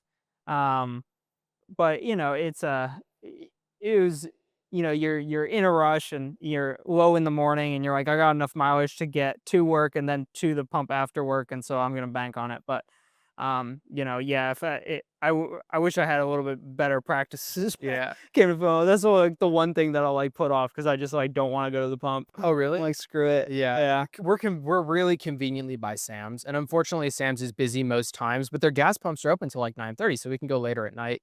It's not as empty or it's not as busy. Yeah. But it's a big deal, especially because the Firebird, replacing the fuel pump on the Firebird was such a pain in the ass. Every time I get down to a quarter tank of gas now, I'm like, oh, got to fill up because I don't want to do another fuel pump. Yeah. But yeah, the gas crisis ruined a lot of cars in the mid 80s. My grandfather has, I think, one of the most beautiful cars ever made. He's got a 1980 Corvette.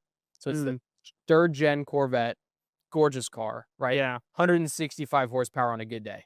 V8. The Yeah. lowest powered V8. The Miata can go toe to toe with that, right? Yeah. And it's just such a bummer because it's such a beautiful car. And that's why I really loved Miklo's telling us about his car, because he did the right thing to that car in making it way more powerful, right? Yeah. Yeah, I've got. Luckily, the fuel pump on the Beamer and the Miata are both easy. Oh, which is really? Awesome. Yeah, the Beamer, you pop the bottom of the back seat out, Mhm. and it's right there. You just unscrew this little top, and That's it comes out. fantastic. And then the Miata, you know that place where you put your stuff behind you on that little ledge where the soft top sits? You pop that carpet up with the little clips, Mhm. and then there's one metal panel, and it unbolts, fantastic. and then the pump comes right out. That's fantastic. Yeah. The only sad part is that you got to put a bunch of quad down if you don't want your interior to get That's dripped true. on by fuel. But That's true. otherwise, It's better than pristine. dropping the entire rear end like the Camaro, or cutting a hole with an angle grinder, which I did in the Firebird and won't be doing again. Yeah. That's dangerous. But I've got a history of Camaro here. So that was Yenko, right? So moving through the generations, Yenko kind of came about when Camaro came about, right? Like Mhm. this was one of, I mean, the VIN number is 101382, right? So it's an early Camaro, right? Yeah. So the first generation Camaro would run from 1967 to 1969. Notably, it was Chevy's answer to the Mustang. It introduced the SS, the RS, the Z28, and the Yenko versions. So the SS was the standard V8, the RS was the V6. There was an IS or an inline six version somewhere too, but I don't know what the marker for that was called. And then the Z28, which is their track performance package, right? So like of the first gen Camaros from factory, Z28 is the highest package you could get, right? If you wanted a Yenko, you order an SS and then Yenko changes it into theirs, right? Or Yenko would just do it on their own and then you would go to the Yenko dealership and buy it, right? Copo Camaros and Z28s became icons in that generation. Yeah. The second generation was built from 1970 to 1981. I love these cars so much. It's my favorite generation of Camaro by far. They're just so hot. But they were choked by emissions and safety rules mid-decade. So actually, the later cars had less horsepower than the earlier cars of the second generation. So depending on the wow. car that you get, some of them are more powerful than others. Interestingly, the newer ones are more powerful than the others, right? And at that time, the Z28 changed from being like a track weapon to more of like a cruiser because, you know, the companies were like, well, if we can't make them super powerful, then we'll make them more comfortable, right? And so that was what the Z28 was, right? Yeah. It's weird to think of a Camaro as a luxury car, but it's kind of the way that they went with it.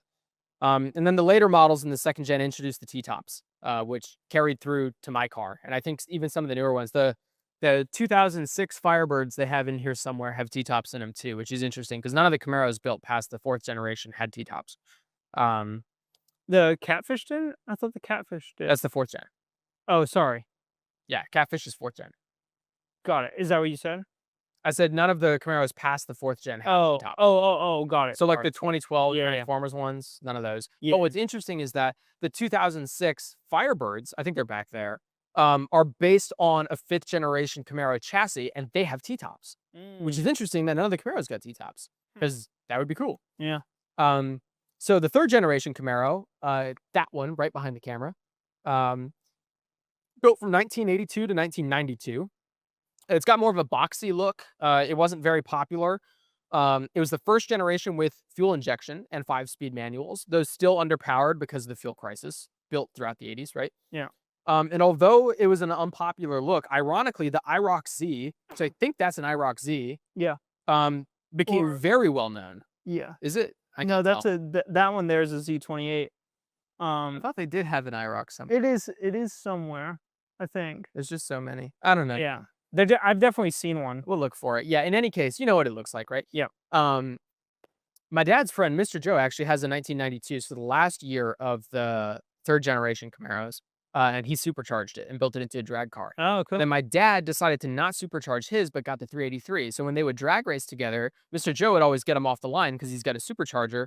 But then the supercharger would kind of peter out to the my Camaro. Would get it in the second half. So like Mr. Joe would get him in the quarter, and then my dad, or in the eighth, and then my dad would get him in the quarter. Which I thought was interesting. So that was the third generation, right? The fourth gen, which we're intimately familiar with, was built from 1993 to 2002. It was the return of the high-performing V8s, highlighting the LT1 and the LS1 engines, which would go on to become icons, right? And notably, those cars, the first half from 1993 to 1997, look like my car. I call them the Flying Wedge. That's the white one with orange stripes right there. I call it a wedge because it's more angular. The stock ones have a higher ride height in the back than in the front, so they always look like they're kind of aiming downward, like they're already diving like you're braking. Yeah. And then the 1998 to 2002 version. If you look down, there's the blue one, the 427 down there. Yeah, actually, if I recall, that's a Copo. Um, Mm. and the black and the red one past that, those are all the catfish Camaro. Yeah. And they call them the catfish Camaro because the grill in the front, along with the eyes, looks like a fucking catfish. Yeah. And every time I tell someone I own a 4th gen Camaro, they go, "Oh, you got the catfish Camaro." No, I've got the flying wedge Camaro, but no one knows what the flying wedge is. They don't even know it's. I think I said that the first time. Yeah, well, it's a common mistake. Yeah. But But I didn't know Camaro as well. yeah, Like, oh, catfish. yeah. Well, it's insulting because mine doesn't look like a catfish. That one does. I think the big difference for me, obviously the grill is ugly on the catfish Camaros, but the headlights are so much more appealing on the wedge ones than the catfishes, because the catfish ones have the like bulbous kind of. Yeah. They're not like the recessed. They're a very squares. early 2000s headlight. Yeah, and it's interesting because this is a great look right here, because you can see the 3rd gen into the 4th gen, and then you can see the 4th gen into the later 4th gen, right? Yeah. And the similarities in the headlights from the 3rd gen to the 4th gen is really pronounced, right? They're recessed 4 square headlights, right? And then moving into the newer ones, it's got the glassy, like, fucking sedan, basically, like boring car.jpg headlights that I just fucking hate with my whole heart. I hate it. But yeah, not many more similarities I have noticed between the 3rd gen and the 4th gen, apart from the headlights. But if I were to carry any trait over, it would be the headlights. Yeah, interesting. Also, I was talking to a guy at work. I told you off camera. I was talking to a guy at work the other day. He owns a 1995 green Camaro with a beige interior with the V8 and the 6-speed manual, just like me, but he's got an SS, not a Z28. And he was telling me that the SSs are more sought after than the Z28 because the Z28s is the Camaro code for V8 engines, but the SSs were essentially kind of like the Yenkos, where they were modified after they left the factory by a dealership. And I don't think that's true. I think he might be mistaken. Yeah, I know. I have to look into it. I could be wrong, but my understanding, I know for a fact that the 1st gen Camaros, the Z28 was the track package. And I thought it's been the track package ever since. I thought the Z28s were more rare and more sought after than the SSs in every generation. But I have to check. Wish I checked before the podcast. I just remembered it an hour ago when I told you about it off camera. So anyways, the 4th gen Camaro ended in 2002 with the 35th anniversary SS, of which there are 2 of them here. One a convertible, one a hardtop. It's that red one down there. That's the soft top. And then there's the same, that's the 35th anniversary edition. So they're both red with the gray stripes. The other one must be around the corner or something. But he's got 2 of the 35th anniversary edition ones here, right? And with that ended the Camaro. They took, at the time, the Camaro retired, but now we know they just took a break from 2002 to 2010 when they came out with the 5th generation. And it returned, reintroducing the SS, ZL1, and Z28 models. This time, the Z28s were far more rare because I know that the Z28s were track packages, but the ZL1s were an even higher trim level, right? I think the ZL1s here might have been supercharged. Same supercharged engine as the C6 Corvette, right? With the glass, like hood thing. Yeah, that was the C6s, right? Yeah, it was. They've got a few of them over there. They started doing that, I think, with the C6s. C6. Yeah, the C6. I know the C7 had it for sure. No. The C7 Corvettes definitely do. The glass compartment in the hood that you can see the engine through. Yeah, for the blower on the Z28, or sorry, the Corvette, the Z01. Z06. The Z06 C7 Corvettes Really? definitely have a cutout for the. I think you might be confusing the C6 for the C7s. Because the C6s have, it's like we could go look and find out. Yeah, I'd like, the C6s, I believe, have their really ugly square fucking plexiglass window that you can see the supercharger through the hood, right? I believe those are the C6s. And then the C7s, I think, have a flat hood, apart from the ZR1, which is like the cutout with the supercharger sticking out over the hood. Okay, yeah. Right? I probably am thinking of that. I think that's the case. Yeah. In any case, the C6... Now that you're talking me through it, yeah. Yeah, those ugly C6 ZR1 motors with the supercharger on them, I believe that's what's in the ZR1 for the Camaro. Or I'm sorry, the ZL1 for the Camaro. Got it. Okay. And these cars became super popular because they had a starring role in Transformers as Bumblebee. That was the yellow Camaro with the black stripes. And crazy product placement throughout the entire movie. But they got really popular for that. Yeah. Interestingly, also, I believe the 2014 Camaro or 2012 Camaro, must have been the 2012, was the 45th anniversary? Must have been the 2012 Camaro. It was the 45th anniversary edition Camaro because the fourth gen ended in 2002 with the 35th. They made another special anniversary edition for the 45th anniversary in 2012. My friend Sebastian from college or from high school bought one of those. Got it. He's got a manual 2012 45th anniversary edition. Cool. Yeah, he really loves that car. He bet me in high school. He was like, "Oh man, dude, I bet you like." He was like, "My first car is gonna be with a brand new 2018 Camaro ZL1," and I was like, "No, it won't." And he was like, "Yes, it will." And I was like, "No, it won't." And he was like, "Yes, it will." And I was like, "Let's make a bet." And we were watching Fast and Furious at the time, and in the movies, they're like, "Oh, you owe me like a 10-second car, right? Like a car that can do the quarter mile in 10 seconds." He was like, "I'll bet you a 10-second car that I get the ZL1." I was like, "Done." We shook hands on it, right? And then he got the 2012. It's an SS, but it's not a ZL1. So Sebastian Stowe's been a 10-second car. I made the same bet with Marco. I think you might have met Marco a few times from the rowing team. Maybe. He said that his first car was going to be a 944 turbo. He was looking at them. He had the money to buy one. He was going to get one. Yeah. He bet me a 944 turbo that his first car would be a 944 turbo. It wasn't. He got what did he get? It might have been a BMW. Yeah, I think his first car was a BMW sedan. That broke on him, and then he got the Ford Focus ST to replace it. So Marco, you still owe me a 944. Anyways, moving on. Not to dwell on the past. The 6th generation Camaro was introduced in 2016. That ran from 2016 to 2024. They were smaller, lighter, faster. They offered a 4-cylinder turbo gross, a V6, and LT1, LT4 V8 variants. And interestingly, I didn't know this, it shared the same platform as the Cadillac ATS. Interesting. I didn't know that. But unfortunately, these were the Stingray looking Camaros. They had the weird front. They got a facelift in I think 2020. Super ugly in my opinion. Not good at all. Mr. Joe, actually, the same guy that owns the 92 third gen Camaro, has a 2016 or 2018 Camaro ZL1 before the ugly facelift. Okay. And he's driven me around in that car before. He's got a convertible. And it's a very comfortable car. I like it. I'd like to drive it sometime. But 2024 saw the Camaro discontinued once again. And before, when it was discontinued, they just took a break. We only know that now because they started it up again. But there have been no reports of the Camaro returning. So as for the time being, there are no more. And unless you have any comments on that, that brings us very neatly into our third segment.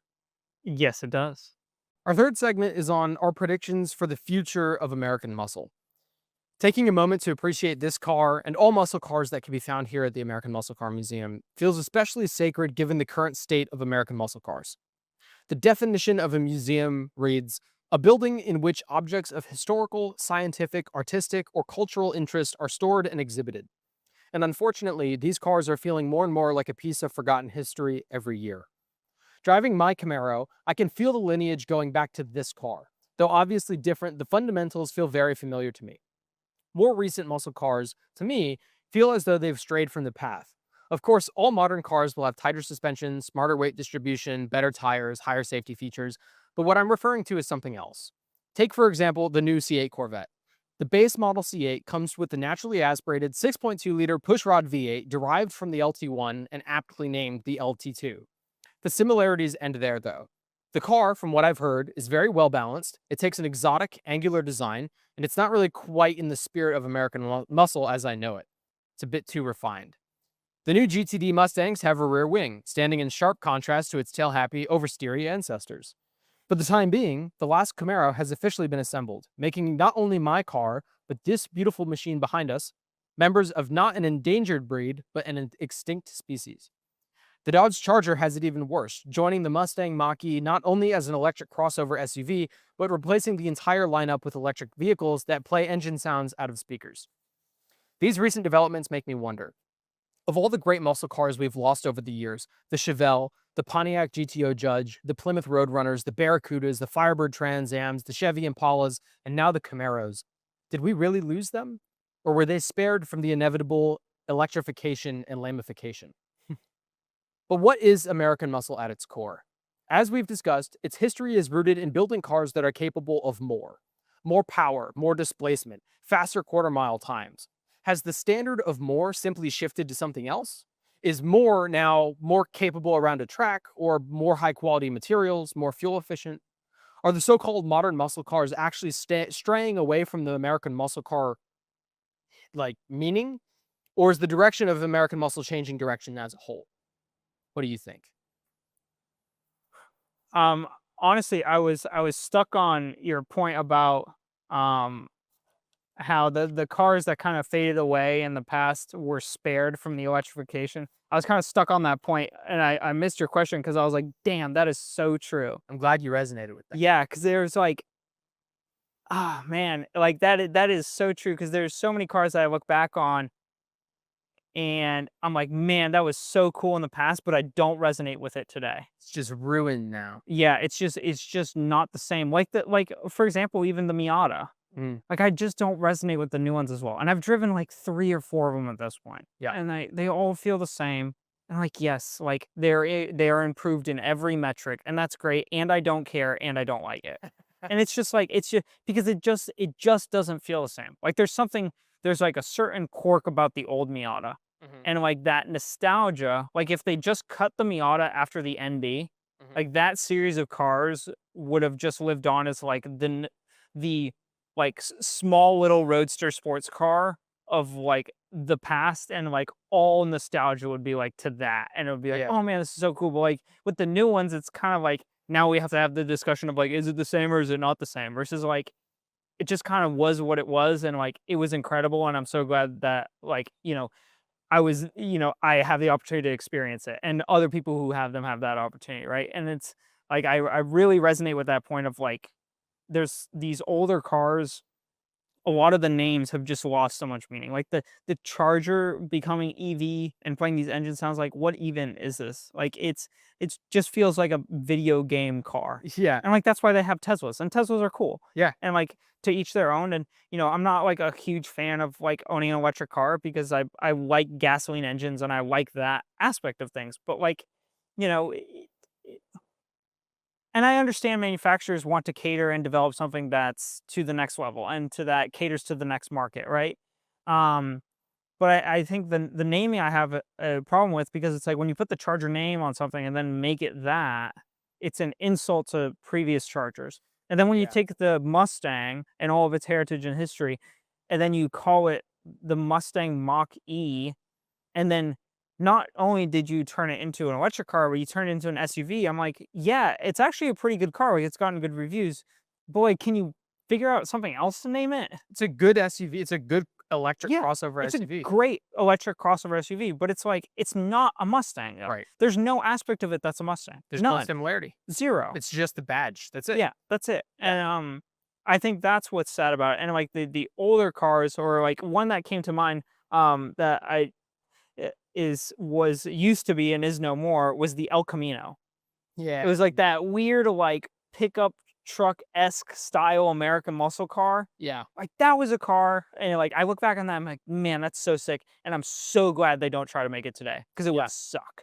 That's largely how I feel about the Trans Ams. Because Yeah. the 2006 Trans Ams over here, they're fat. They're big body. They look like the 5th gen Camaro, which I'm not a big fan of, right? But Right. like we were walking around between segments here. That 1975 V8 Yenko Trans Am is Yeah. fucking gorgeous, right? And even the 90s Trans Ams of the same generation that I owned, even the 2002 Trans Am is a totally different car to what they would be today. And I'm glad they're not around. Yeah. Like the El Camino, if it was made today, would be like some weird pickup truck platform that Jeep they took and Gladiator. lowered and then like cut up to make.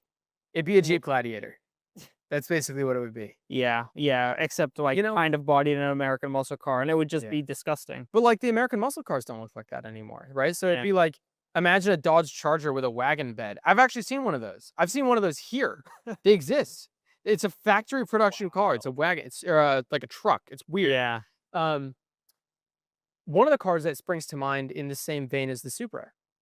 Like the Supra was, glamorized and pined for my entire childhood and years in high school. And then when the new one came out, I stopped hearing about it. All the hype died. Like Yeah. people obviously still love the older Supras, but like you can't talk about the older Supras. You can no longer talk about the Mark IV Supra in isolation because now you always have to talk about the Mark V and how is it a Supra or is it a BMW and what did they do to it and is it different? Should it be turbocharged? And then you got Tons of some, things.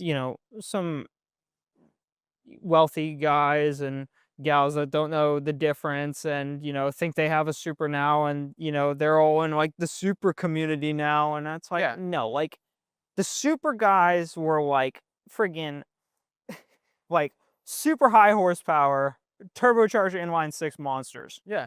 And then None of like them were they stock. just went out and like killed on the street. Yeah. Like that was the culture. Like that B58 motor in that Supra from BMW is a cool motor and it's a good motor, it's a fast motor. It doesn't make it a Supra. Nope. And then like that's what I love about a lot of the cars in here is like they kind of preserve what's beautiful about the grassroots. You know what it feels like? A lot of these modern muscle cars, if it feels when you're looking back on the heritage of the muscle car, it's like you're looking back on the startup company, but now all of the original founders have left and they're new owners of the company. And now you've got this like weird mimic of the startup, but it doesn't quite work that well. Yeah. Like that's what it feels like now. And it's Yeah. like you look back on the startup days and you're like, man, that was so sick back there. But like what you have today is like not even in close resemblance to it besides like the name. Yeah. Well, and what's interesting to me, and I think that a Mustang does a good job of this because I don't feel this way about about the current Mustangs, the current Mustang GTs, right? Not the Mach-E, but like the regular Mustangs. I don't feel so strongly this way about it. I'm okay with the new Mustangs. And I think largely the reason I'm okay with the new Mustangs is because A, they hold true to the same fundamentals that was introduced with the first Mustang in 1964. Yeah. And B, they haven't skipped a year. So the Camaros feel significantly different because sitting here, turning around, we can see the first generation Camaro here. Yeah. Right? Or where's the one even before that, right? First generation there, right? From the first generation to the facelift, you can see the clear difference. The headlights are the same. The front grau is the same, right? Now it's got a dip in the middle, right? For those two smaller headlights, right? Yeah. Cool. Now go to the second gen, the Turbo Z over there. Yeah. Same double hump on either side for the headlights, but now the inner headlights are square. Outer headlights look the same, right? Front grille looks the same. It's lower, a little bit wider, but fundamentally the hood line, the roof line, and the trunk line and the like hips of the car are the same, right? Move to the third gen. Significant change. The hips are still there. Now it's all four square headlights and it's a boxier look. But the second gen introduced a boxier front end than even the first gen. So there's lineage, right? Yeah. Like I talked about earlier with the fourth gen headlights from third to fourth and then fourth to fifth. Like there's a very clear pattern from the get-go to that car, the Catfish Camaro down there. Even though I don't like the Catfish Camaro, I can still see a resemblance all the way back to the first gen because I can trace it, right? Yeah. And that gets completely lopped off at the head when you switch from the Catfish 2002 to Camaro to the 2010 Transformers Camaro because they're completely different cars. Yeah. There's no common trait between the 4th gen 2002 and the 5th gen 2010. And every single generation of Mustang, you can pick out one feature that's the same from one year to the next. Yeah. And I think that's a reason a lot of people don't resonate with the new Corvettes. I think that's and I think that may be a reason why I still resonate with the Challenger. Yeah. It's like the Challenger has that style, like it's still resemblant of the old Challenger, and it's got similar headlight design and taillight design and body kind of Body line presence, I would say. Like when that car sits in a lot, like you can feel it. You know what I mean? Well, it was. They're not making them anymore. Yeah, it was, right? But I Now mean, they're all still Mach-E's. more modern-ish, right? You know what though? But like Dodge Demons, like I agree. like that kind of line of stuff, I still resonate with, but it's because it doesn't try to be something different. Yeah. It's still just kind of this like big, fast, straight line American muscle car that doesn't give a shit. And that's awesome. It's got the same body line, you know? If you trace any car from the tip of the front headlight to the rear trunk deck, you can usually tell what kind of car it is by that one line that flows through the door or the roof line, right? Yeah. The top silhouette of the car. You can usually tell what car it is, right? Holds true with the Chargers and Challengers. And what I can, although I don't like the new electric Charger or Challenger, whatever the fuck it is. I think it's a Charger, but it's got two doors, which is the opposite of what it's been historically. Yes. Which doesn't make any sense. Tells me that the people working there, now it's the startup company with the new young guns taking over, right? Yeah. I can at least appreciate that the body style is the same. Yeah. Visually, because there's, if you think about it, how many different attributes are there to a car that you could say one generation is similar to the next, right? There's powertrain, right? So orientation, front engine. Every American muscle car is front engine, apart from the C8, but that's different for a lot of different reasons too, right? But like, okay, Yeah. front engine, And manual the transmission. Corvair, actually, right here. There you go. The Yeah. weird one. Front engine, usually a manual transmission option, always rear wheel drive, right? You know, usually not super tight suspension, lot of horsepower, sounds great, at least dual exhaust, if not quad exhaust, right? Yeah. And then like a boxier front end look, right? All those attributes, the Challenger has taken all the way up until it was retired in 2024, Yeah. right? And all of that internal stuff has been ripped out and replaced with the new electric one, but the aesthetics are the same. Yeah. And so it wins brownie points there. And that's the reason I have such a problem with the Mustang Mach-E, and I think the reason a lot of people have a problem with the Corvette, because the Mustang Mach-E doesn't look like a Mustang and has no interior features of the Mustang either. Doesn't sound like the Mustang, doesn't look like the Mustang. It quacks like a duck, and this doesn't quack, right? Yeah. Same deal with the Corvette. It's mid-engine. Okay, sure. The original concept for a Corvette was mid-engine, but like that was a long time ago. It was never built. Get over it, right? It Yeah. doesn't really look like the C7 Corvette. It's got a totally different look to it. So it feels like a different car. I think the closest similarity from the C7 to the C8 is probably the headlights. But even those are I different. was gonna say taillights potentially Taillights too. because they got the double. Yeah. And of Yeah. course, you know, that's a big change from the C6 to the C7 or C5 to the C6. The taillights aren't round anymore. C6 to Yeah. C7. The round taillights went away. And all the old heads got pissed about that. And understandably so, because that is a common trait that was in every Corvette up until the C7. Yeah. And then it went away. Porsche with the 911 has done an incredible job keeping that styling. And the internals, right? Yeah. Another company that's doing a good job of keeping the Yeah. model the same and the lineage the same. A great example. They made the Taycan, an electric Porsche, another two-door hatchback style. They could have called it a 911, but they didn't. Yeah. Because it's a different car. Yeah. And that's what they should have done with the Mustang Mach-E. It'd be a way more successful model, right? Yeah. And I think that what Ford tried to do was say, hey, fan of muscle cars, this has something that you like. It's got the same name. Try it. Maybe you'll like it. But in actuality, they might have been more willing to try it if it was a completely different name entirely, rather than insulting the thing that they love, right? And so, you know, I kind of have this like it's a sour taste in my mouth for like modern cars overall, just a little bit.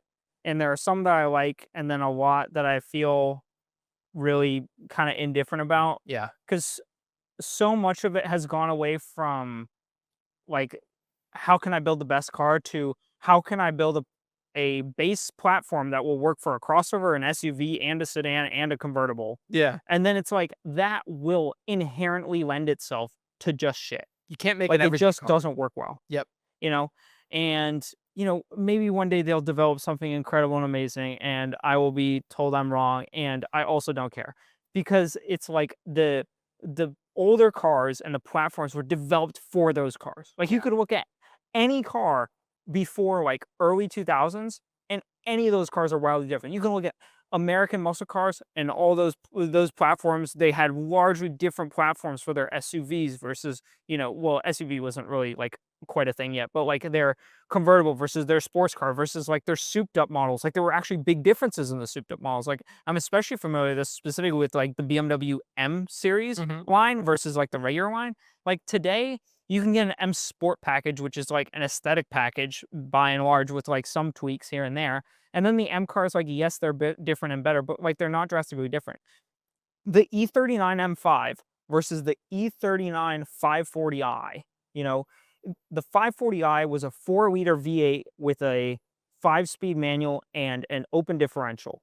The M5 took that V8 and made it a 4.4-liter, bumped the horsepower a ton, 6-speed manual, limited slip differential, different rear subframe, different front subframe, different suspension components entirely, lighter suspension components, bigger wheels and tires, bigger brakes, completely different steering rack. Like the car was way different. Right. But it looked the same relatively on the outside, but like there was actual differential between the models and the names, and they meant something. Yeah. And today it just feels like everything's kind of a little bit the same, and the names are just there to like give like name appeal, but it doesn't actually hold water. Right. Like, and like that's what is so cool, about like Yenko, is like Yenko back, it back in the day, like I'm sure if you were, you know, prowling the streets in, the 60s and the 70s and you Right. saw a Yenko Camaro out there, you'd be like, oh shit, like that Yeah. means something, right? Says 427 on the Right. hood. Or- Camaros don't come with 427 cubic inches. Yeah, or like you saw 427, you're like, oh man, that means something. Big But block. like today,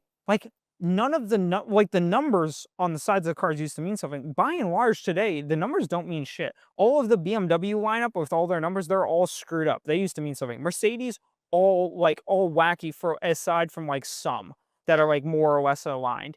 And like the Mustang like retained like the 50, right? Yeah. But like a lot of these cars, like the numbers on the side, like just don't mean much anymore. Yeah. And like those, like the 427 or the 454, or like these different models and names, like used to have meaning, and they used to have like history and ties back to them. Yeah. But it's like now it feels like the name has been abused in order as a marketing campaign, and now it just doesn't feel like it means much anymore. Even if even if it does, it's been so saturated in a swamp of meaningless names that it doesn't feel meaningful anymore. Yeah.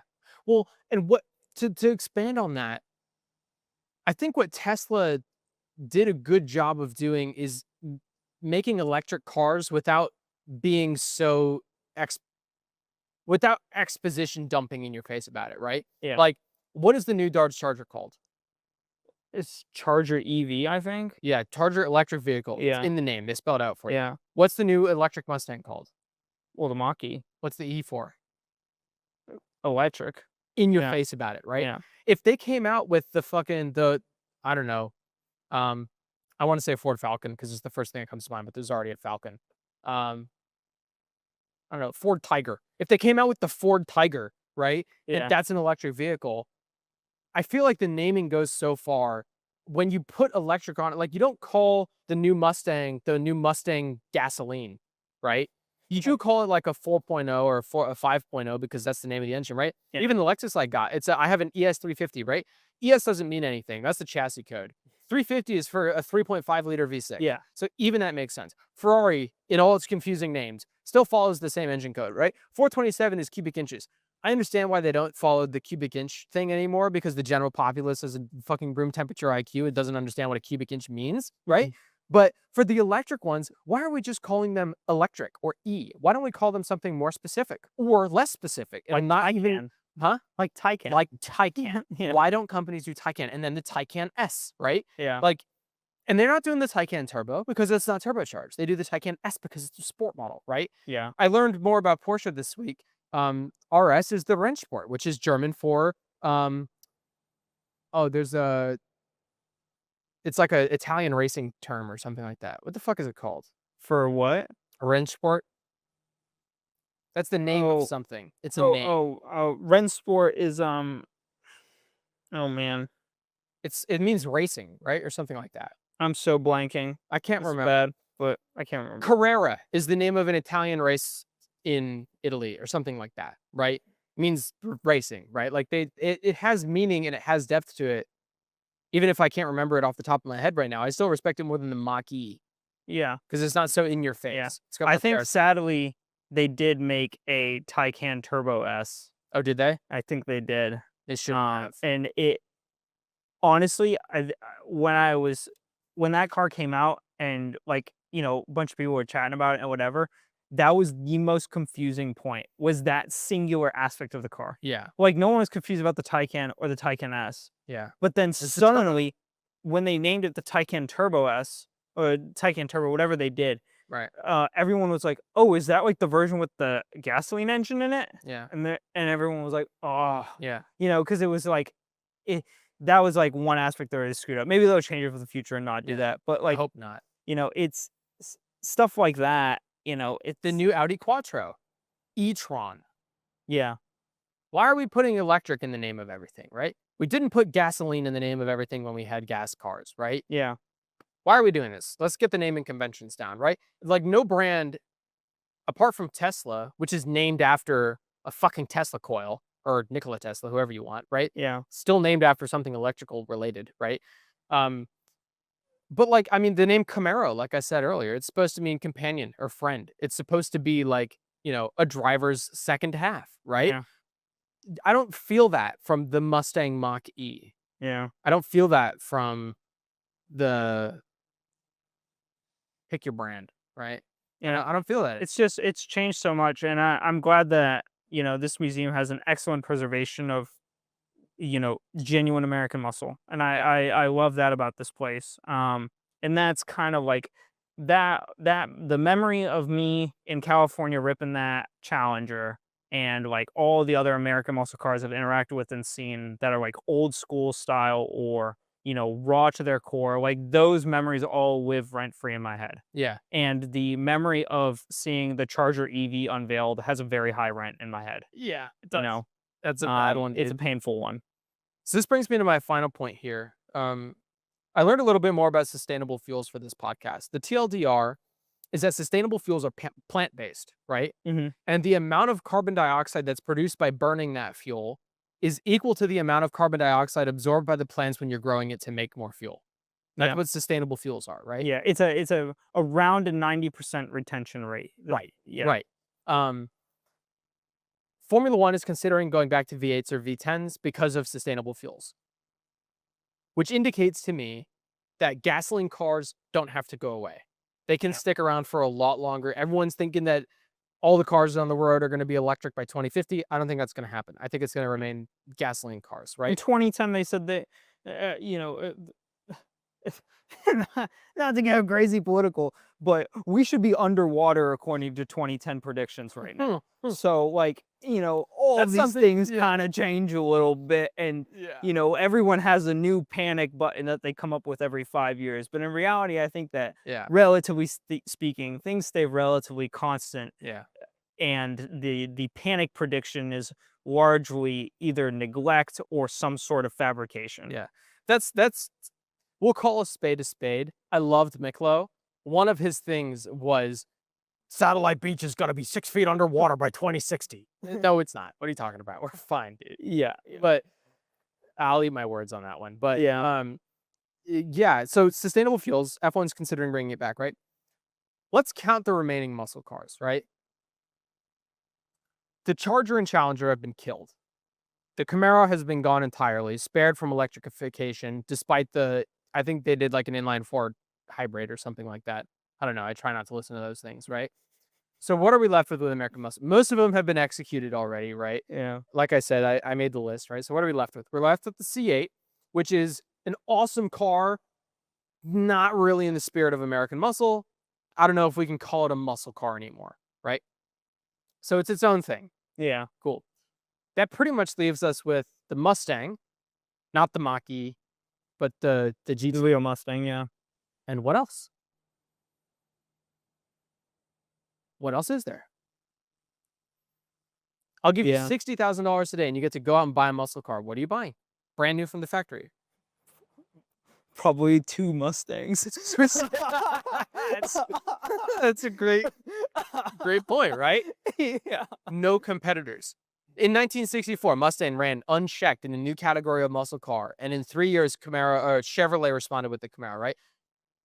For the first time since 1967, Mustang is once again running unchecked with no competitors in its class of muscle car. Yeah.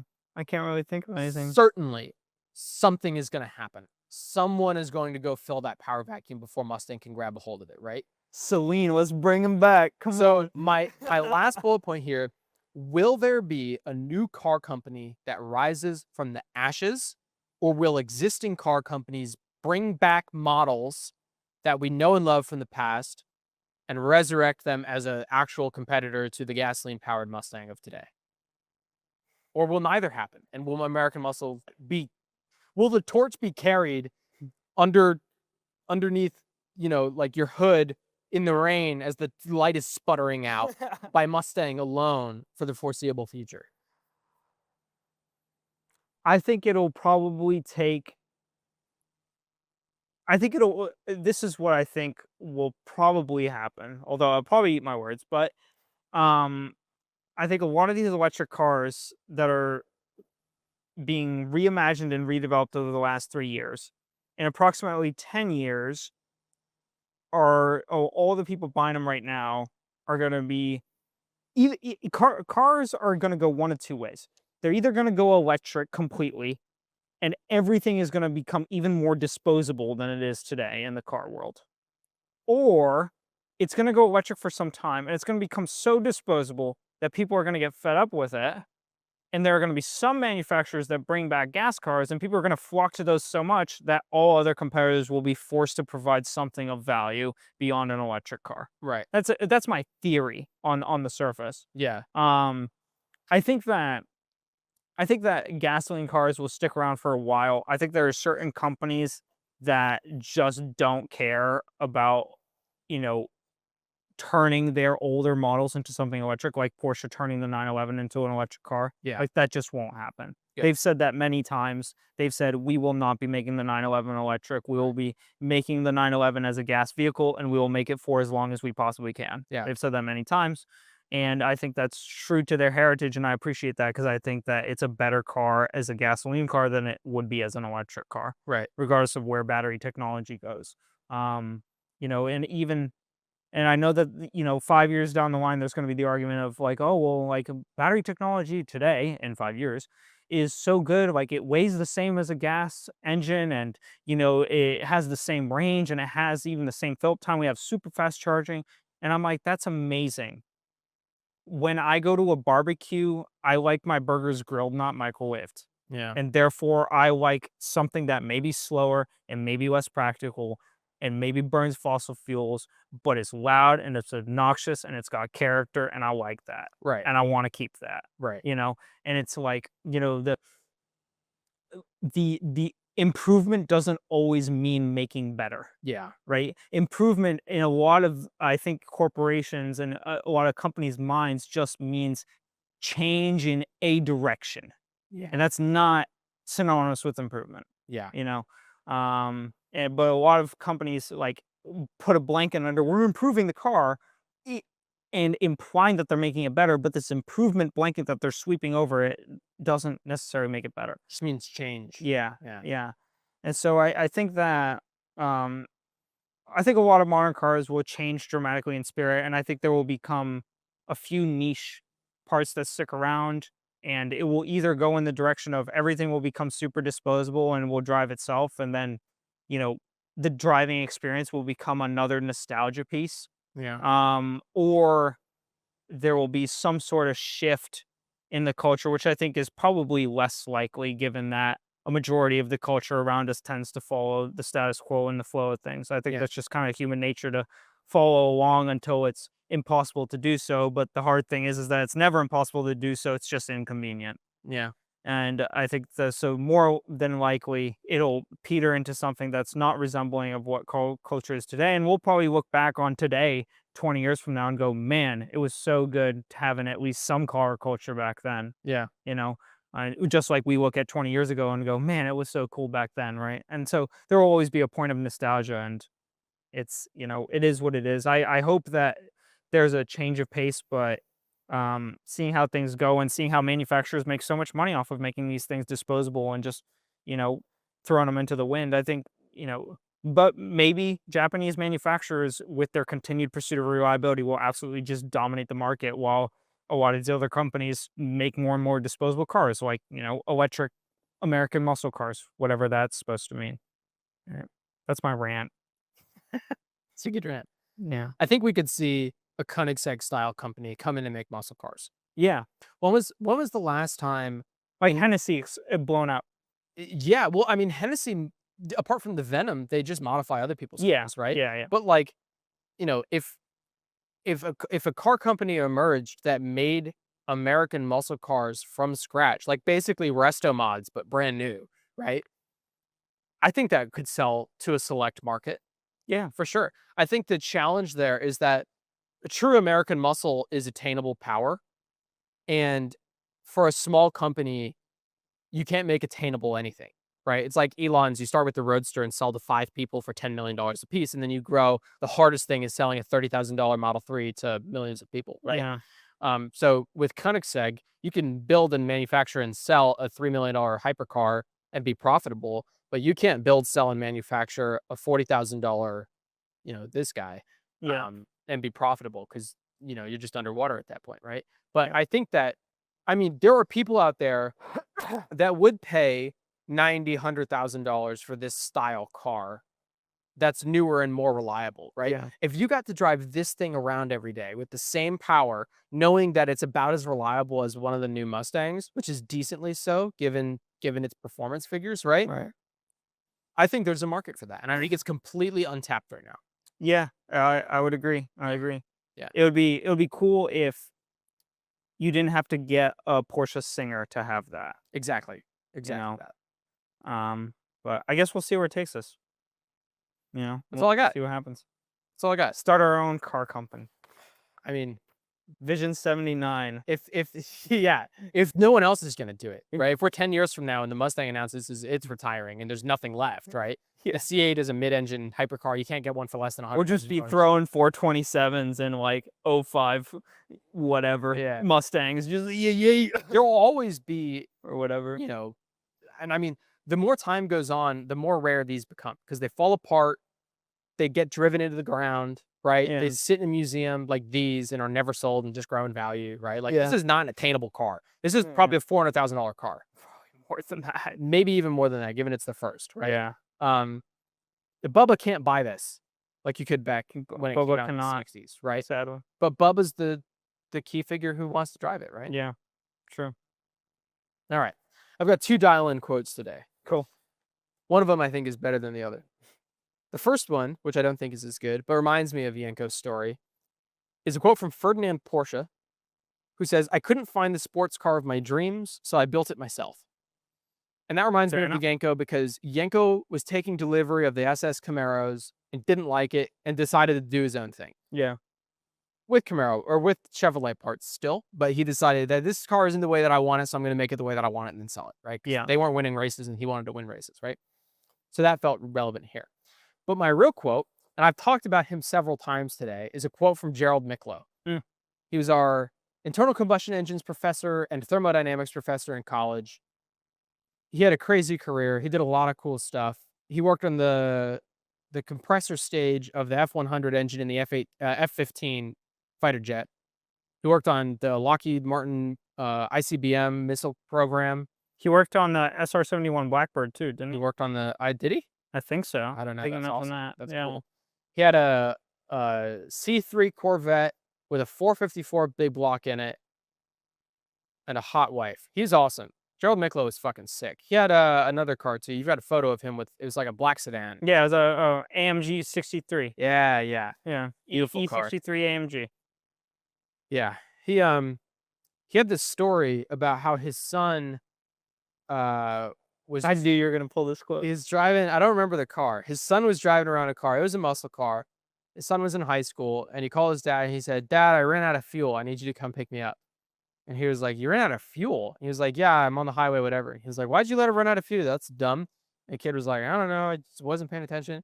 And so he goes to the car, but the fuel gauge doesn't read empty. He's got a quarter tank of gas, but the car won't start. It makes a rattling noise when he turns the key.